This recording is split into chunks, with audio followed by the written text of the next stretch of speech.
कांचन गौरांगी राधे वृंदावनेश्वरी वृषभानुसुते देवी प्रणमामि हरिप्रिये वाञ्छाकल्पतरुभ्यश्च कृपा सिन्धुभ्यश्च पतितनां पावनेभ्यो वैष्णवेभ्यो नमो नमः। श्री कृष्ण चैतन्य प्रभु नित्यानंद श्री अद्वैत गदाधर शिवासदि गौर भक्तवृंद। हरे कृष्णा कृष्ण कृष्ण हरे हरे, हरे राम राम राम हरे हरे। हरे Krishna. So thanks to His Grace Achyut Mohan Prabhu and all the IVF Varanasi devotees for allowing me to speak on the transcendental subject matter, Srimad Bhagavatam. So I'll try my best that the coming 1 hour or so, I won't waste your time. We will be discussing something which will give inspiration to you all. And you have to convert that inspiration into like you have to convert that inspiration which will drive into the progress of your Krishna consciousness. So purport once again, the inevitable result of material sense gratification is disappointment and pain that sears the heart. One becomes gradually hopeless and despondent in material life. Than receiving good instructions from the Lord or his devotees, one transforms one's material disappointment into spiritual success. See, very deep meaning. Transforming of one's material disappointment into spiritual success. So many calamities a person faces in one's life, but how many of them are really able to convert those calamities into something beautiful? And actually, Lord Krishna is our only true friend. To really have faith in this and to really live with this faith is what the real essence is. And this simple understanding can bring one to a new life of spiritual happiness in the company of the Lord. So this understanding is simple, but because of one's complicated mind, one may not be able to accept this simple understanding. But if one accepts it, then it can bring one to a new life of spiritual happiness in the company of the Lord. See, what we are really looking for in our life is realization. Because theory part, whenever one comes in contact with ISKCON, 1 or 2 years, even if one has spent in contact with ISKCON, then also the theory part is clear. A person knows what is to be done, what is not to be done becomes clear. But what we are really looking for in our life is realizations, sakshatkar. So while I was discussing with Achyut Mohan Prabhu, like what topic to take, so I was just thinking if I generally you all are discussing about the different themes, different topics of Srimad Bhagavatam. So I have faced many failures in my life, and those failures have turned into a great disappointment as well. But by adhering to the instructions of Guru Sadhu Shastra, many of those disappointments I have seen, like the conversion of those disappointments into the spiritual success. And that is the glory of the transforming potency of devotional services.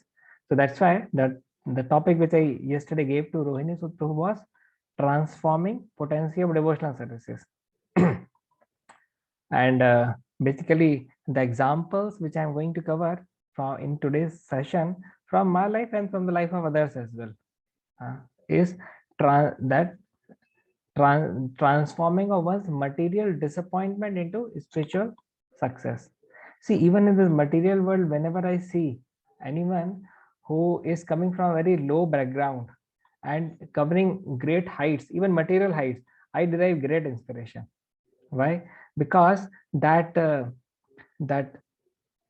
efforts which one has put is to be glorified. जिस मात्रा में व्यक्ति जिस भी direction में efforts put करता है, उसी मात्रा में व्यक्ति को सक्सेस भी मिलती है. अभी जैसे हमारे पीएम नरेंद्र मोदी हैं ना, honourable prime minister Narendra Modi, तो कैसे कोई व्यक्ति जो चाय बेचता था वो कैसे प्रधानमंत्री बन सकता है?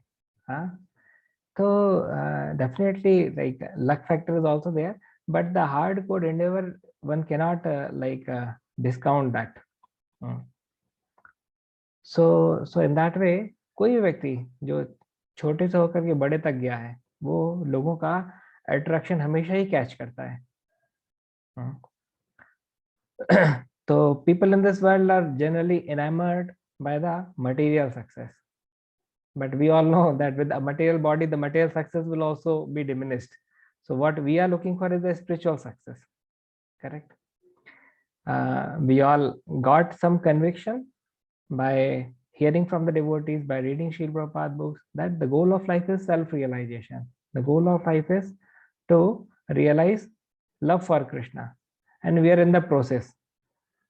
Different individuals, different spiritual practitioners are in the are at the different level of advancement, and everyone is trying to move forward, and everyone is trying to help others also to move forward. So there's a statement which I heard from His Holiness Bhakti Charu Swami Maharaj, my initiating spiritual master, who always mentioned that failure is not a failure if we learn from it. Failure is not a failure if we learn from it. So many times Maharaj repeated this time and this point. See, because as a spiritual practitioner, it is guaranteed that we will fail. In basically when something has entered at our sanskar level, like Radheshyam Prabhu was mentioning now, vritti, vasana, and sanskar. What is vritti? Someone would like to define what is vritti, then what is vasana and what is sanskar? Anyone?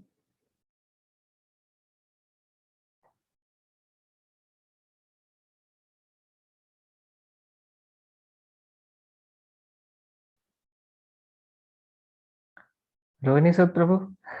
If no one.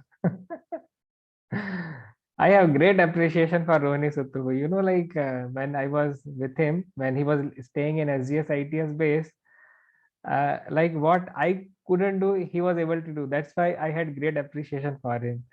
Like the level of inspiration which he gave to the SGS ITS second year boys, that was like this Pravansh Prabhu and Kuldeep Prabhu and Akash Prabhu and Rohit Vishwakarma Prabhu. They all turned up to a very nice devotee. You know, like three of them are chanting 16 rounds and one is chanting 8 Hare rounds. Krishna, Prabhu. Hare Krishna. Yes, vritti means, I think, functioning of mind. Simply, we can define the vritti functioning of mind, which is going on in our mind currently. Yeah, you're correct. Vritti, what Radheshyam Prabhuji defined, vritti as a small desire or the small inclination to do something. And some small desire. It can be a wrong desire, it can be a right desire, but that is a small desire. And then what is vasana? Vasana is a deep desire, strong desire. And what is samskar? Samskar is a permanent bad habit. Radheshyam Prabhuji gave the example as well, that suppose if we take a very small piece of stone and throw it in a pond, then also there will be some ripples of water which will be formed, but that will be very small, maybe covering 2-3 feet or like that. But suppose if we lift a very big stone, say 100 kg stone, and then throw it in the pond, you can well imagine the ripples of the water will be so wide, maybe crossing 10 feet, 15 feet, like that. So that is vasana. And what is sanskar? Sanskar means you are taking a chattan and then throwing it in the pond with the use of some some very heavy instrument. Then even the pond will become unstable and the water of the pond may start coming out as well. So that is like samskar. So vritti, vasana, and sanskar, the different levels of desires. So sometimes someone may have the anartha at the vritti level, some anartha. Say, take for example, lust.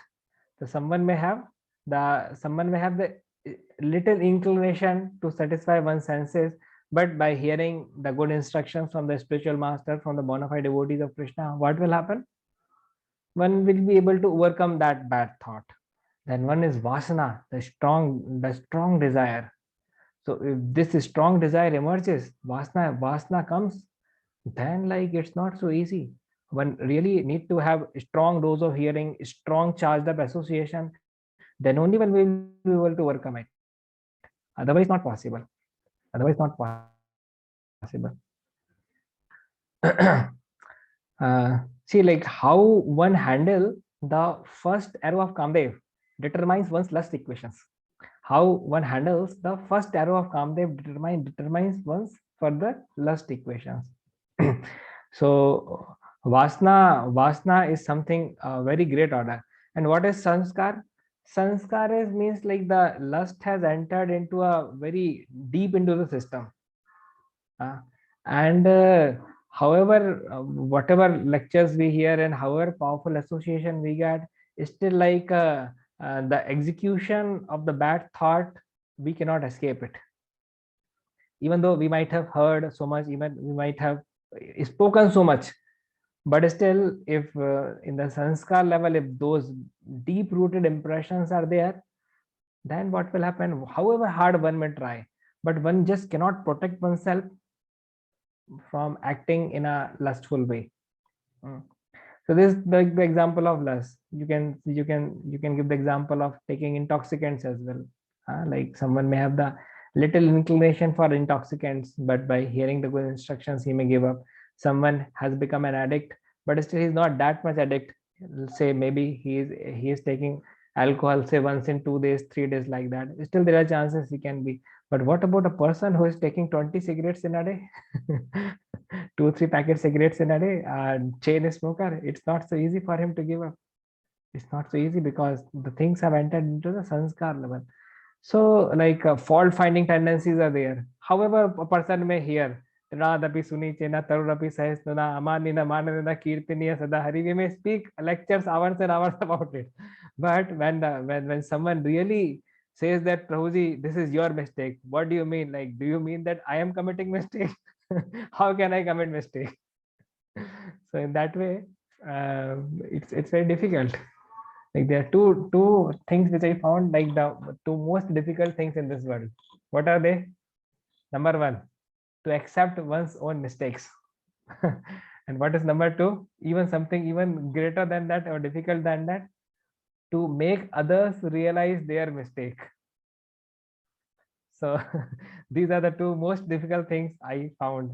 I'm in management since last 4.5 years, and fortunately or unfortunately, I have to deal with so many situations where two good devotees are coming and having a conflict between the two, and both of them are unable to see the mistakes of their part. See, I being the neutral party, I am able to see where one is going wrong, but they are unable to understand. They are just thinking, Prabhuji, why are you not able to understand my part?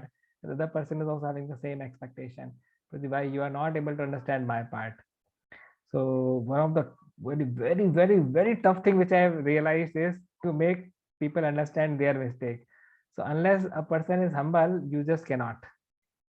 Some humility is needed, or unless someone takes us on the superior platform, it's impossible. See, Daksha was envious of Shiva, and he was claiming that Shiva is envious of him. That's how the false ego works. The person who is envious, Lord Shiva is such a glorious, magnanimous personality, and Daksha was envious of Shiva, and he's thinking that Shiva is envious of me. So that's how the false ego equations works. So we are all from the technical background, and we have solved so many equations of thermodynamics, optics, kinetics, so many equations. But the real equations are the lust equations, the greed equations, and the anger equations, and the equations related with false ego. Once his guest Gaurang was asking that what is the hardest substance in this world, the defined hardest substance in this world, and someone answered false ego. Gaurang Prabhu said, yes, the hardest known substance is diamond, but even harder than that is false ego. To break one's false ego is even difficult than breaking the diamond. So that's how our fight is, हाँ लड़ाई जो है बोले अंदर है, बाहर की लड़ाई तो छोटी है, अंदर की लड़ाई जो है वो भीषण है. So in that way, sometimes a sincere practitioner becomes disappointed. उसको लगता है कि मतलब क्या चल रहा है हमारे जीवन में, इतना कुछ करने के बाद भी फिर से हम अपने आप को स्क्वायर वन में ही पाते हैं. सांप सीढ़ी खेलते हैं ना हम, जैसे एक से लेकर के बढ़ते बढ़ते 10, 20, 25, 30, 40, 45 तक जाते हैं, उसके बाद फिर ऊपर की कोई कोई सांप वाले खंड में बैठते हैं, तब सीधा फिर नीचे आते हैं, फिर से स्क्वायर वन पे जाते हैं. तो that is the life of a practicing devotee. मैंने कृष्णा कॉन्शियसनेस को थ्योरेटिकल कम प्रैक्टिकल प्लेटफॉर्म में ज्यादा लिया है, तो इस कारण से इसको बहुत अच्छे से समझ के आगे बढ़ने का प्रयास किया है. जो चीज नहीं समझा उसको नॉट श्योर बकेट में डाल दिया, जो चीज समझा उसको ही श्योर बकेट में डाला, और जो चीज गलत लगी उसको फिर रॉन्ग बकेट में डाला. तो ये 3 बकेट एनालिसिस बहुत जरूरी है हमारे जीवन में. भागवतम में भी बहुत सारी इन्फॉर्मेशन है जो मुझे आज तक समझ में नहीं आई, कि कैसे चित्रकेतु महाराज की 1 करोड़ वाइफ थी और कैसे वो उनके साथ डील करते थे, मेरे को नहीं मालूम बेसिकली. तो ये अभी नॉट श्योर बकेट में डाला हुआ है. 7 प्रकार के ओशन कैसे फंक्शन करते हैं, आई बिलीव भागवतम में जो लिखा है वो सत्य है, सत्य के अलावा कुछ भी नहीं है. बट मेरी इंटेलिजेंस डाइजेस्ट कई बार कुछ चीज नहीं कर पाती, तो मैं इसको रॉन्ग बकेट में ना डाल करके नॉट श्योर बकेट में डाल देता हूँ. कुछ डिवोटीज मुझे पास्ट टाइम जो समझ में नहीं आते हैं, तो मैं उनको रॉन्ग नहीं बोलता कि this person is wrong, I just keep it in the not sure bucket. तो मेरे पास एक बहुत बड़ी नॉट श्योर बकेट है, जिसमें सारे कंफ्यूजन कॉन्ट्राडिक्शन जो है वो उसमें डालता चला जाता, ताकि मेरा जीवन जो है वो स्मूथ चल सके, मैं जो है भक्ति के पथ पे निरंतर आगे प्रयत्नशील तरीके से बढ़ता रहूं. तो अभी एक 8th कैंटो में एक आता है, 8th या 9th कैंटो में आता है, एक कोई किंग है, उनकी उनकी 10,000 वाइफ थी. 10,000 वाइफ से एक एक वाइफ से उनको 1-1 लाख पुत्र उत्पन्न हुए थे. तो 1 लाख यानी 10⁵ और मल्टीप्लाइड बाय 10⁻⁴, यानी 10⁻⁹, यानी कुल बच्चे उनके कितने हुए, 100 करोड़ पुत्र हुए. अभी 100 करोड़ 130 करोड़ तो इंडिया की आबादी है. 130 करोड़ तो इंडिया की आबादी है. वो भागवतम के हिसाब से अभी 100 करोड़ तो उनके पुत्र थे. हाँ, किसी को रेफरेंस चाहिए हो तो मेरे पास रखा है, मैं दे दूंगा, भागवतम में पढ़ा था. तब क्या है कि ये चीज मेरा माइंड, छोटी सी बुद्धि में चीज नहीं घुसती है, तो क्या मैं बोलूंगा ये गलत लिखा है भागवतम में, भागवतम में कोई चीज गलत नहीं लिखी रह सकती, मैं नहीं समझ पा रहा, मेरी प्रॉब्लम है, उसको डालो दा करके जा करके नॉट श्योर बकेट में डाल देने का. और आगे बढ़ जाने का. See what I am here for, I am here for transforming my heart. अरे अपने अंदर इतने सारे अनर्थ हैं, वो तो सीधे वो तो साफ हुए नहीं, कहाँ हम इधर उधर दिमाग लगाने जाएंगे. एग्जामिनेशन के एक दिन पहले बच्चा कितना फोकस्ड होकर के पढ़ता है, हाँ हम सब लोग जानते हैं. उस समय उसको कुछ लेना देना नहीं होता है कि सामने वाले व्यक्ति अच्छा किसी लड़की या किसी लड़की के साथ अफेयर है, कुछ लेना देना नहीं उसको, उसको अपनी पढ़ाई दिख रही है. करेक्ट. तो इस प्रकार से the mature spiritualist means he should be very very focused on his goal. That is the definition of maturity.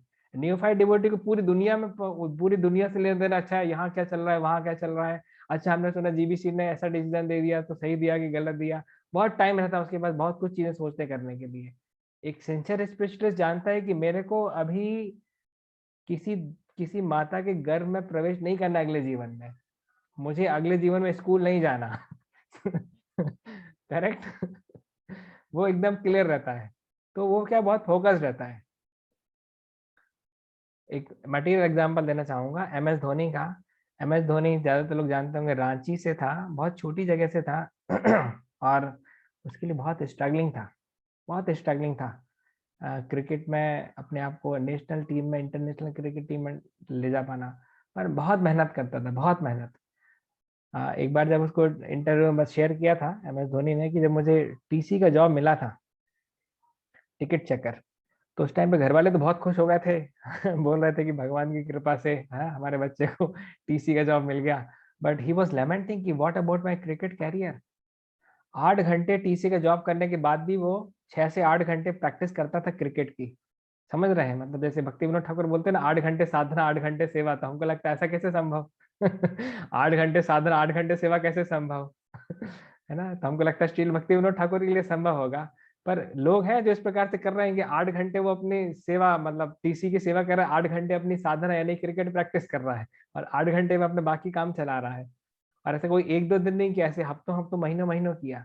तो ये डेस्पिरेशन जब किसी का रहता है तो फिर वो ऊंचाइयों की तरफ जाता है। तो इतनी छोटी जगह का आदमी एम एस धोनी जो है वो ऊपर जाते हुए जाते जाते जाते अभी देख सकते हैं इंटरनेशनल क्रिकेट टीम में सिलेक्ट हुआ। और 2011 का जो वर्ल्ड कप था वो 28 साल बाद जो है इंडिया में वापस भी लेकर के आया।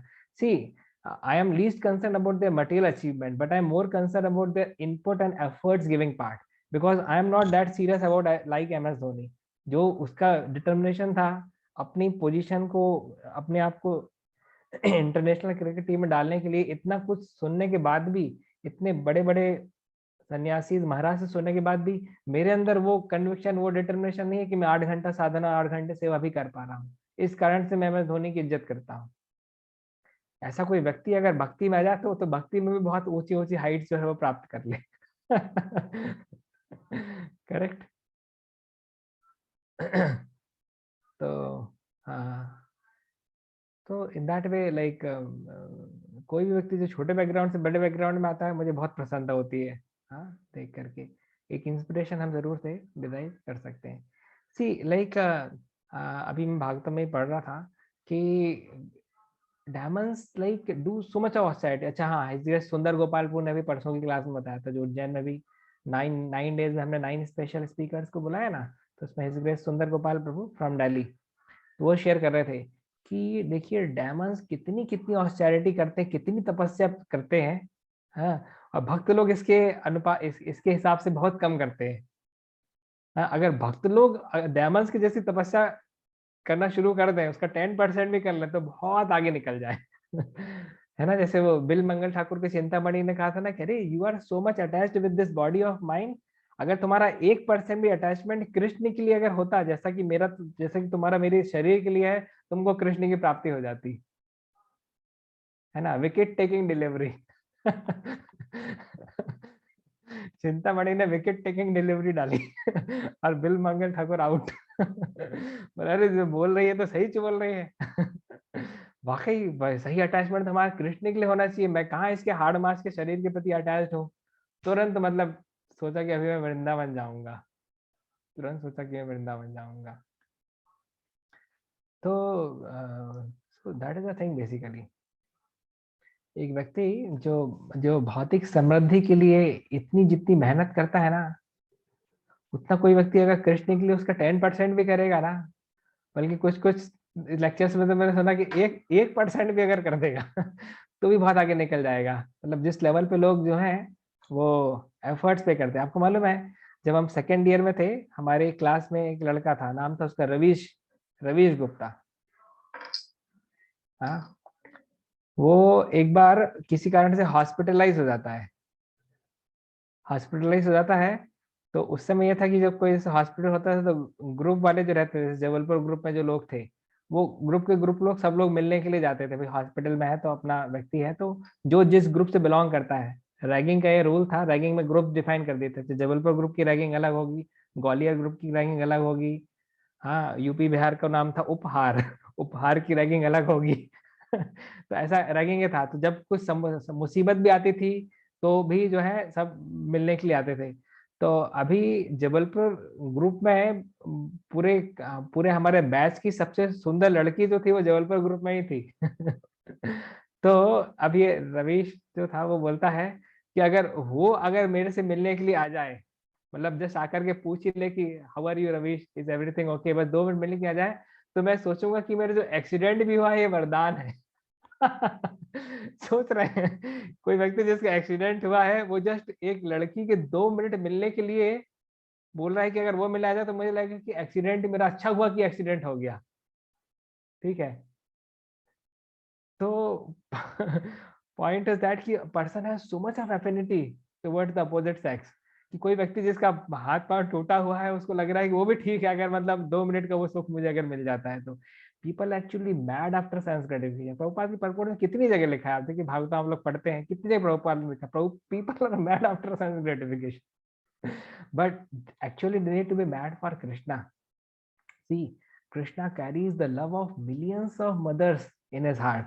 आप लोग ने एक माता का प्रेम देखा है, आप सभी की माँ है, आपने एक माता का प्रेम देखा है, you can not imagine the love of millions of mothers, है ना? That kind of love Krishna carries in his heart.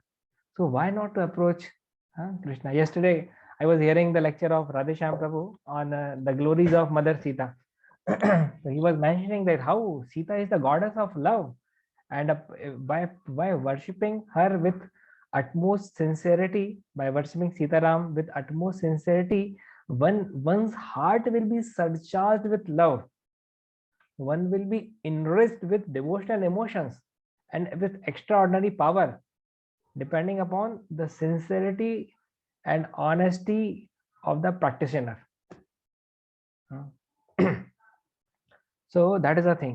So one should know the value of devotional services. To the degree a person is convinced about the value of devotional services, now he will be able to throw himself into the fire of devotional services.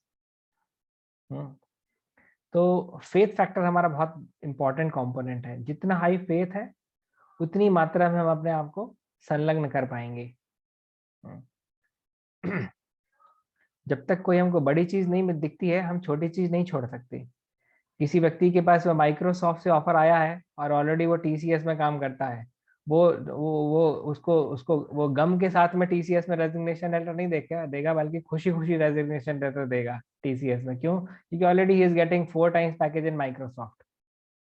हाँ, तो in the similar way, it's easier for a person to renounce this world if he is able to see the higher package in ISKCON. That is the spiritual package. That is the Krishna conscious package. So faith component is very strong. तो मेरे जीवन के तीन ऐसे decisions हैं जो बहुत ही जिनकी मैं रिस्पेक्ट भी करता हूँ, और जो मेरे जीवन के लाइफ ट्रांसफॉर्मिंग डिसीजंस प्रूफ हुए हैं. हाँ, आप लोग जानना चाहेंगे वो 3 डिसीजंस कौन से थे? हरि बोल. पहला तो डिसीजन ये था प्रभु जी की 12th क्लास के साथ में जब मैंने AI दी थी, तो मेरी बहुत पीछे रैंक लगी थी. यानी एमपी में जो मेरी स्टेट रैंक थी वो 10,000 को क्रॉस, 10,000 समथिंग कुछ थी. I don't exactly remember the exact rank, but it was more than 10,000. तो 5 डिजिट की रैंक थी. तो मेरे तो पिताजी ने बोल दिया कि देखो अपने पास तो इतना पैसा है नहीं कि हम तुमको प्राइवेट कॉलेज में लोन लेकर के पढ़ाएं, फिर बाद में पता चला कि तुम निकल के आओ, तुम्हारी नौकरी भी ना लगी. तो एक काम करो, तुम कुछ नॉर्मल बीएससी वगैरह कर लो, और हम जो है दुकान दुकान में साथ में बैठ सकते हैं. मेरी पिताजी की कपड़े की दुकान थी. दुकान का नाम क्या है? कंचन काया, आशीर्वाद मार्केट, जबलपुर.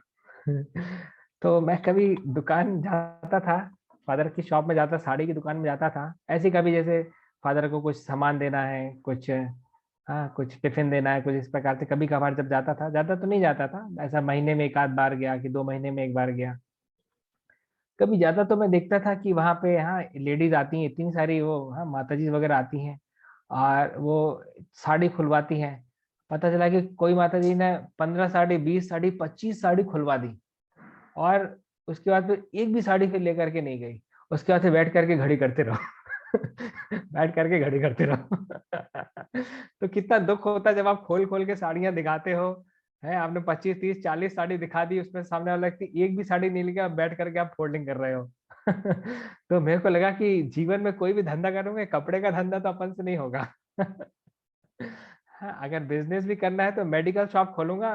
पेशेंट बहुत हैरान परेशान होकर के आता है, कोई मोल भाव नहीं करता है, कुछ नहीं करता है, सीधा पर्चा देता है, जो दवाई देते हैं बिना मोल भाव के सीधा सीधा पैसा वापस ले जा लेता है.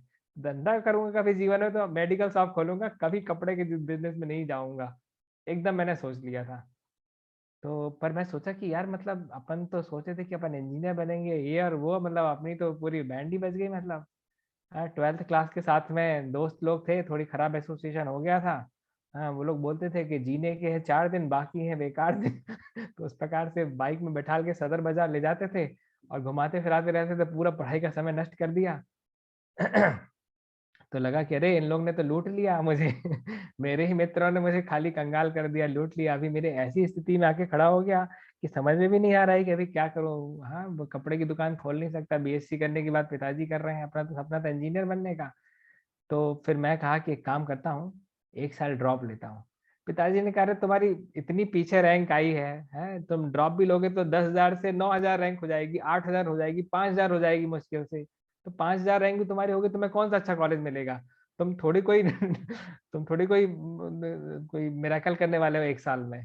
तुमने 11th में पढ़ाई की, तुमने 12th में पढ़ाई की, इतनी पीछे रैंक है, कहाँ तुमको? बोले जब तक तुमको गवर्नमेंट कॉलेज नहीं मिलेगा, मैं तुमको एडमिशन नहीं दिलवाऊंगा।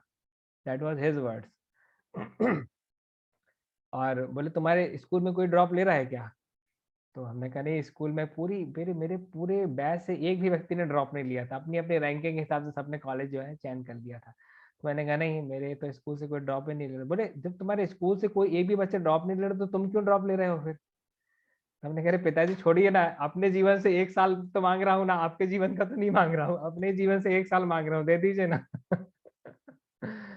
तो उन्होंने कहा चलो ठीक है ठीक है, अब तुम इतने ही डिटरमाइंड हो तो ले लो। तो 1 साल फिर मैंने ड्रॉप लिया। ड्रॉपर ईयर में प्रभु जी मुझे मैथ्स का कोई बैच नहीं मिला था, मैथमेटिक्स का कोई ड्रॉपर ईयर का प्रॉपर बैच, क्योंकि ड्रॉप उस समय कोई लेता ही नहीं था, बहुत कम लोग ड्रॉप लेते थे, मतलब जो ड्रॉप लेते थे वो कोटा वगैरह पहुंच जाते चले जाते थे। मैं बात कर रहा हूँ 2003 की, 2003 में ये सिस्टम था। तो वहाँ पे मुझे मैथ्स का प्रॉपर बैच नहीं मिला, तो मैथ्स तो मैंने पूरा बैठ के घर में ही पढ़ा, मतलब कोई टीचर ही नहीं था ड्रॉपर ईयर में। वो आर डी शर्मा ऑब्जेक्टिव, वो रामायण जैसी किताब, मम्मी वहां बैठ के रामायण पढ़ती थी, मैं आर डी शर्मा ऑब्जेक्टिव खोल के पढ़ता था। तो इस प्रकार से तो चैलेंजेस थे मैथमेटिक्स के।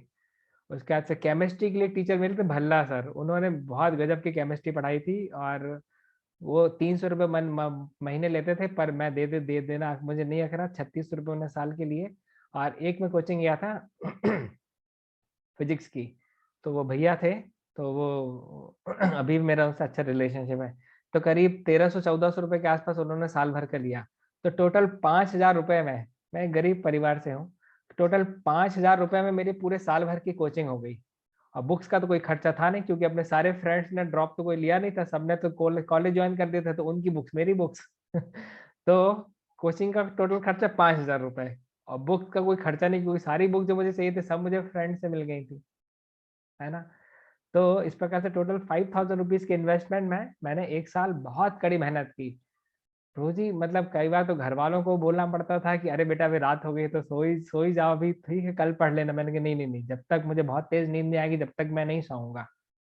और उनके सोने के बाद मैं सोता था, और उनके उठने के पहले मैं उठ जाता था, जैसे सीता जी का था ना। या क्या बोलते हैं, ये बोलते हैं ना, शिष्य, एक आइडियल शिष्य को क्या करना चाहिए कि उसको जो है वो गुरु के सोने के बाद सोना चाहिए, और गुरु के उठने के पहले उठ जाना चाहिए। तो ये कंसेप्ट तो मैंने अप्लाई किया कि पेरेंट्स के सोने के बाद सोता था और उनके उठने के पहले मैं उठ जाता था। पढ़ना था, क्योंकि आई हैव नो कि मैं रेस में कितना पीछे हूँ, मुझे कितना आगे जाना है, मैं देख पा रहा था उसको। तो प्रभु जी, मैंने उस टाइम पे स्टडी कार्ड भरना शुरू कर दिया था। साधना कार्ड तो मुझे बाद में पता चला कि इसका इस्कॉन में भरते हैं, साधना कार्ड करके कोई चीज होती है जो लोग भरते हैं। स्टडी कार्ड तो मैंने उस टाइम पे भरना शुरू कर दिया था, किसने बोला नहीं था। सेल्फ अकाउंटेबिलिटी थी, सेल्फ अकाउंटेबिलिटी। हनुमान जी से बहुत प्रार्थना करता था उस समय पे, तो फिर ब्रह्मचर्य का भी थोड़ा पालन करना पड़ा, कि भाई अगर ब्रह्मचर्य का पालन नहीं करेंगे, हनुमान जी की कृपा नहीं मिलेगी, EIEEE में सिलेक्शन नहीं होगा। तो किसी शादी में नहीं गया, किसी पार्टी में नहीं गया, कहीं कुछ नहीं गया, एकदम ब्रह्मचारी जीवन बिताया 1 साल के लिए। लोगों ने कहा भाई ऐसी थोड़ी पढ़ाई होती है, अपने पूरे खानदान में सबने पढ़ाई की, ऐसी थोड़ी कोई पढ़ाई की है कि मतलब किसी के बर्थडे में नहीं जाओगे और किसी की शादी में नहीं जाओगे, और ऐसा क्या। एक कोई खाली मर गया था तो उसके मरे में चला गया, तो मेरे को लगा नहीं तो लोग बाग कहेंगे कि मतलब ज्यादा ही एक्सट्रीम में पहुंच गई बात। तो कोई मर गया था तो उसके मरे में चला गया था खाली में, बाकी साल भर में कहीं किसी से नहीं गया। तो पीपल आर्ट इसका स्टार्टेड क्रिटिसाइजिंग कि ऐसी थोड़ी कोई पढ़ाई होती है।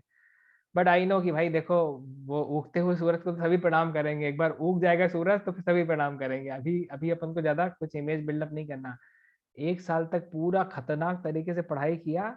उसके बाद में जब EIEEE का एग्जामिनेशन देने के लिए गया, तो फिर भगवान से प्रार्थना की, भगवान साल भर की मेहनत का निचोड़ अभी निकलने वाला है 3 घंटे के एग्जाम में, अभी आप पूरा साथ देंगे ना। तो इस प्रकार से उस 2004 का जो EIEEE का जो फिजिक्स का पेपर है ना Prabhu ji, one of the toughest paper है। बहुत टफ आया था फिजिक्स का पेपर जो था। मैथ्स तो हर साल ही टफ आ रहा था, फिजिक्स का पेपर रिलेटिवली टफ था। केमिस्ट्री का पेपर ठीक था, केमिस्ट्री मेरा स्ट्रॉन्ग सब्जेक्ट भी था। तो जिन्होंने भी, अब उसमें क्या, फिजिक्स और केमिस्ट्री दोनों 75-75 सवाल रहते थे और 150 मिनट रहते थे। 150 मिनट में 150 सवाल करने, 75 फिजिक्स से 75 केमिस्ट्री के। तो जिन्होंने भी फिजिक्स का पेपर पहले उठाया ना, उनका करीब 90 मिनट्स के आसपास चला गया 75 सवाल करने में। तो फिर 60 मिनट में जब 75 सवाल जब करने थे, तो it was a very tough game for them. और मैंने क्या, मैंने केमिस्ट्री का पेपर पहले उठाया था, कि भगवान जी से प्रार्थना किया था ना तो भगवान ने इंटेलिजेंस दिया कि बेटा तुमको केमिस्ट्री का पेपर पहले करना है तो 76 नंबर से मैंने चालू किया, केमिस्ट्री के 76 से 150 तक का 75 सवाल मैंने 60 मिनट में लगा दिए। तो मेरे पास जब 90 मिनट थे 75 सवाल लगाने के लिए, तो एकदम कूल डाउन कॉन्शियसनेस से मैंने फिजिक्स के पेपर को भी सही से किया। करेक्ट। तो जो लोग कोचिंग्स में हमेशा मेरे से आगे रहे, वो भी फाइनल रैंकिंग में मेरे से पीछे हो गए। क्यों? क्योंकि उन्होंने फिजिक्स का पेपर पहले उठाया था और मैंने केमिस्ट्री का पहले उठाया था। यहाँ पे इसको बोलते हैं लक फैक्टर। इसको क्या बोलते हैं? लक फैक्टर, जो कि कृष्ण डिसाइड करते हैं। तो बाद में जब रिजल्ट आया, हाँ रिजल्ट आया, और उसमें मैंने देखा कि वैभव गुप्ता सामने लिखा है स्टेट रैंक 433, तो मेरे भी आंखों में आंसू थे। हाँ, to convert a 5-digit rank into a 3-digit rank must be a hard game for me, you can well imagine। कोई व्यक्ति 10,000 रैंक से खींचता खींचता 433 पे आया है, तो आप समझ सकते हैं कि एडी चोटी का जोर लगा दिया होगा so by that good state rank I could enter into NIT Bhopal. NIT Bhopal में इस प्रकार से मैं प्रवेश कर पाया so that was the first good decision of my life। इसके बाद तो फिर कॉलेज का सफर बहुत लंबा है, बहुत सारी चीजें उसमें अप्स एंड डाउन्स आए। हाँ, कॉलेज में रैगिंग वगैरह हुई, फिर चेस खेलने के लिए, नेशनल लेवल पे चेस खेलने के लिए कॉलेज से सिलेक्शन हुआ 5 लोगों का, वीआईटी वेलोर में जाकर के नेशनल लेवल पे चेस टूर्नामेंट में पार्टिसिपेट किया। आगे बढ़ते गया, उसके बाद फिर क्या सेकंड बेस्ट डिसीजन था वो शेयर करना चाहूँगा। मैं जो है कैंपस को बहुत ही लाइटली लिया था। सीनियर्स वगैरह के साथ में रहते तो वो लोग बोलते थे तुम्हारा कैंपस, अपने एमएस सिटी वालों का कैंपस तो ऐसे ही हो जाता है, मतलब कंपनी जो आती है थोड़ा बहुत पूछती है, इंटरव्यू वगैरह लेते ऐसे ही ले जा लेती है मतलब। तो मैंने कोई तैयारी नहीं की थी, बिना तैयारी के जो है वो कैंपस इंटरव्यूज में बैठना शुरू हो गया, और लगातार रिजेक्ट होता चला गया कंपनीज में। टीसीएस, विप्रो, पाटनी, इंफोसिस, सारी कंपनीज में लगातार, आईबीएम सब में जो है, एलएनटी सब में रिजेक्ट होते ही चला गया। लगातार लाइन से 13 कंपनियों में रिजेक्ट हुआ। फर्स्ट फेज की सारी कंपनीज में रिजेक्ट होकर के मैं, मेरे साथ वाले इतने सारे लोग प्लेस हो चुके थे और मैं बेरोजगार। अभी वहां घर वाले फोन करते हैं, क्या बेटा क्या हुआ कैंपस का क्या हुआ है? हम बोले अरे सॉरी, अभी तो हुआ नहीं हमारा कैंपस। तो बोलते सबसे पहले तुम्हें हरे कृष्णा की माला बंद करो, तो फिर तुम्हारा जो है वो कैंपस हो जाएगा।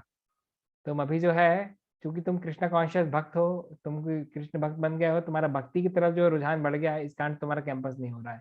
मैं तो जानता था मेरी गलती, अपनी अपनी प्रिपरेशन नहीं हुई, इस कारण से फेल हुए। तो मैं जानता था घर जाऊंगा तो घर जाकर के सबसे पहले तो मेरी माला छुड़ाएंगे पिताजी, मेरे बहुत तेज पर्सनालिटी थे जब कभी हमारे पारिवारिक में कुछ कुछ कुछ अगर विवाद कुछ होता था, तो उनको जबलपुर से बुलाया जाता था, मतलब जैसे कोई विशेष महारथी को बुलाया जाता ना कोई बड़े युद्ध में तो इस प्रकार से उनको जबलपुर से गुलाबगंज बुलाया जाता था कि अभी कोई बहुत विशेष कुछ परिस्थिति आ गई है तो आपको आना पड़ेगा। वो एकदम तेज चिल्लाते थे, बोलते थे, तो बहुत तेज पर्सनालिटी थी। तो उन्हें मैं जानता था तो सबसे पहले तो मेरी माला छुड़ा देंगे जैसे ही मैं घर गया। तो गैप मिला, सेमेस्टर लीव मिली थी फर्स्ट फेज का कैंपस तो 6 सेमेस्टर में हो गया। अब 7 सेमेस्टर के चालू होने के पहले जो 1.5 महीने का लीव मिलता है 45 डेज का, उसमें सब लोग अपने घर चले जाते हैं। 260 लोग हॉस्टल में रहते थे, जिसमें से मुश्किल से 12-15 लोग ही बचे थे हॉस्टल में, अलग अलग कारण से। और मैंने भी हॉस्टल में ही रुकना तय किया। हाँ, मैंने भी हॉस्टल में रुकना तय किया, क्योंकि घर जाके तो अपनी हालत हो जाएगी खराब आध्यात्मिक जीवन की तो वहां पर कोई फैसिलिटीज नहीं थी, पानी भी खुद ही चालू करना पड़ता था, बंद हो जाता था तो लाइट्स भी खुद ही चालू करनी थी, मैस बंद हो गया था, खाने का जुगाड़ नहीं था, बड़ी मुश्किल से कहीं से टिफिन लगाया था, टिफिन का खाना भी सही से नहीं था। तो एक लो क्वालिटी फूड 45 दिन तक खा करके फिर से तपस्या किया। एक कैरियर लॉन्चर का मटेरियल लगा दिया था, और इंग्लिश के लिए ग्रुप डिस्कशन के लिए होराइजन कोचिंग चला गया था, भोपाल की एक अच्छी कोचिंग थी। उसमें भी होराइजन ने कहा था हमारे पास कोई बैच अवेलेबल नहीं है, कि वो सुबह का एक 5:30 बजे का बैच है, क्योंकि उसमें ज्यादा कोई लोग आते नहीं है। तो वो कहाँ, मैं 8 साढ़े 8 बजे उठने वाला व्यक्ति कहाँ 5:30 बजे का बैच ज्वाइन किया। मरता क्या ना करता। तो वैसी स्थिति में 5:30 बजे का बैच ज्वाइन किया। 5:15 बजे उठ करके मुंह हाथ धो करके एकदम फास्ट बाइक चला करके जाता था कोचिंग में। और फिर 45 दिन में इंग्लिश को इम्प्रूव किया, ग्रुप डिस्कशंस में अच्छा हुआ, और कैरियर लॉन्चर का पूरा मटेरियल 45 दिन में लगा दिया। उसके बाद में जो पहली कंपनी आई वेदांता, उसमें फटाक से सिलेक्शन हो गया। So that was another good achievement. उसके बाद फिर घर वालों को कोई प्रॉब्लम नहीं थी, हाँ अभी तुम भक्ति कर सकते हो, अभी तुम अच्छे बच्चे हो करके। बाद में फिर रिलायंस एक ड्रीम कंपनी आई। तो उस समय उस समय उसका पैकेज काफी अच्छा था। सन 2008 में, हाँ, Reliance was given 5.5 lakh CTC. That was a very decent package at that time. उस समय से सोने का भाव भी तो 12,000 रुपए तोला था, आज सोने का भाव 50,000 रुपए तोला है। तो उस समय 12,000 रुपए तोला जब सोने का भाव था, उस समय 5.5 लाख रुपए सालाना, it was a very decent package, very good package. तो सो इन दैट वे अभी लोगों को लगने लगा कि अरे ये तो मतलब हीरो है करके, लड़का तो एकदम ही हीरो है करके। है, सब कुछ एकदम सक्सेसफुल चल रहा है, दो दो कंपनीज का प्लेसमेंट है इसके पास में, अभी ये डिसाइड कर सकता है जाना कहाँ पर है, वेदांता में कि रिलायंस। तो फिर वो हीरोइक इमेज जो है डेवलप होना शुरू हो गया। अभी घर वालों को कोई प्रॉब्लम नहीं, अभी तो खूब अच्छे से भक्ति करो। और पिताजी की भी बहुत सारे सपने कि हाँ बेटा बस तुम फटाक से नौकरी ज्वाइन करो और 6 महीने साल भर में सेटल हो जाओ, उसके बाद भी हम अपना ये कंचन का जो दुकान है इसको वाइंड अप करके तुम्हारे साथ ही शिफ्ट हो जाएंगे, और बाकी पूरा जीवन तो तुम्हारे साथ ही रहना है। See I am the only son of my parents ना, ना कोई बहन है ना कोई भाई है, ना कोई रियल बहन है ना कोई भाई है, आई एम द ओनली सन।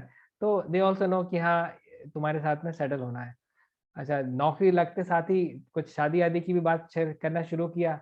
तो उस समय तो मेरा यही विचार था कि हाँ मुझे तो विवाह करना ही है करके। जब मैं 1.5 साल उस समय भक्ति के हो चुके थे, क्योंकि हम लोग 5th सेमेस्टर के एंड में आए थे भक्ति में। तो 6th सेमेस्टर 7th 8th, तो 1.5 साल भक्ति में हो चुके थे। और तो 1.5 साल की भक्ति के बाद में आई वॉज ऑल्सो कन्विंस कि हाँ I have to marry a devotee girl, क्योंकि अपन को एक कृष्णा कॉन्शियस फैमिली लाइफ जीनी है करके। तो घर वाले भी कभी पूछते थे तुम किस टाइप की लड़की से शादी करोगे, तो हमने कहा देखिए पिताजी दहेज तो अपन को चाहिए नहीं है, बस लड़की देखने में बहुत सुंदर होनी चाहिए। थोड़ी बहुत पढ़ी लिखी हो, ठीक ठाक बीएससी बीकॉम बीए कुछ तो किया हो, इस टाइप से ग्रेजुएशन, हाँ she should be very beautiful. और बाकी दहेज दहेज तो अपन को कुछ चाहिए नहीं है। मेरे रिलेटिव्स को भी सबको मालूम था कि ये शादी करेगा तो दहेज नहीं लेगा, सबको खबर हो चुकी थी, क्योंकि मैंने ओपनली बता दिया था कि मैं दहेज के खिलाफ हूँ और शादी करूंगा तो दहेज नहीं लूंगा। पर मैं कहा कि अभी तो मुझे लोन चुकाना है, पहले 2,30,000 रुपए लोन हो चुका था, उसको चुकाना था। मैंने कहा अभी तो मुझे टाइम है, मुझे गिव मी टाइम। तो father also very happy, and वो भी अपने जो ख्वाब जो होते हैं वो सजाते चले जा रहे थे, हाँ बस बस 1 आध साल में सेटल हो जाए, फिर बढ़िया शादी वादी करा करके अपन जो इसके साथ ही बढ़िया शिफ्ट हो जाएंगे। तो that was he was dreaming. अब इसके बाद में क्या हुआ कि 1 साल इस प्रकार से निकल गया। और फिर करीब उसके बाद में फिर क्या हुआ, मैं एक शुभम प्रभु हैं जो कि वॉइस वॉइस के डिवोटी थे, वॉइस पास आउट डिवोटी थे, एनआईटी जमशेदपुर के पास आउट थे। एक्चुअली एनआईटी जमशेदपुर का वॉइस सेटअप भी उन्होंने किया था। He was the counsellor of Kanai Thakur Prabhu. तो जब हम लोग का, मेरा और वंशीधारी प्रभु का ट्रांसफर हुआ रोजा थर्मल पावर प्लांट जो कि लखनऊ से 117 किलोमीटर दूर था, तो वहां जब उनके संग में आया, तो वहां पे मुझे भक्ति की मतलब एक कैसे, क्या एक सिंसियर प्रैक्टिशनर किस प्रकार से भक्ति करता है और क्या होना चाहिए, वो मुझे देखने के लिए मिला। क्योंकि हम लोग, यद्यपि मैं वंशीधारी पे आ गए थे, 16 माला तो करते थे, परंतु हम लोग उठते लेट थे, 6:30 बजे के आसपास उठते थे, फिर कंपनी में जाते थे। 8 माला पहले हुआ, 8 माला आने के बाद रात में चल रहा है, तो ये सब था। पर हमने देखा कि अरे ये शुभम प्रभु हैं, उनके साथ एक सागर तिवारी प्रभु थे, वो भी चौपाटी से कनेक्टेड थे। हमने कहा ये दोनों रूम पार्टनर तो खतरनाक है, तो 4 बजे के पहले उठ जाते हैं, 4:30 बजे उठ करके तो मंगल आरती करते हैं भाई, है एकदम टेम्पल स्टैंडर्ड में चल रहा है। तो उन लोग की लाइफ स्टाइल देख करके, और उन लोग से उस समय सबसे पहली बार मैंने राधे श्याम प्रभु के लेक्चर सुनना शुरू किया था। तो राधे श्याम प्रभु वो गौरांग सभा लेक्चर ही सुनते थे शुभम प्रभु। तो मैं भी फिर गौरांग सभा लेक्चर सुनना शुरू किया। तो उससे फिर क्या हुआ कि लाइफ की रियलिटी समझ में आना शुरू हो गई। तो 6 महीने तक जब मैंने राधे श्याम प्रभु के ऑडियो लेक्चर सुने, तो मेरा इतना हाई अप्रिसिएशन डेवलप हो गया राधे श्याम प्रभु के लिए, मतलब क्या तो पर्सनालिटी, मतलब क्या लॉजिकल अंडरस्टैंडिंग, और क्या तो बताते हैं मतलब।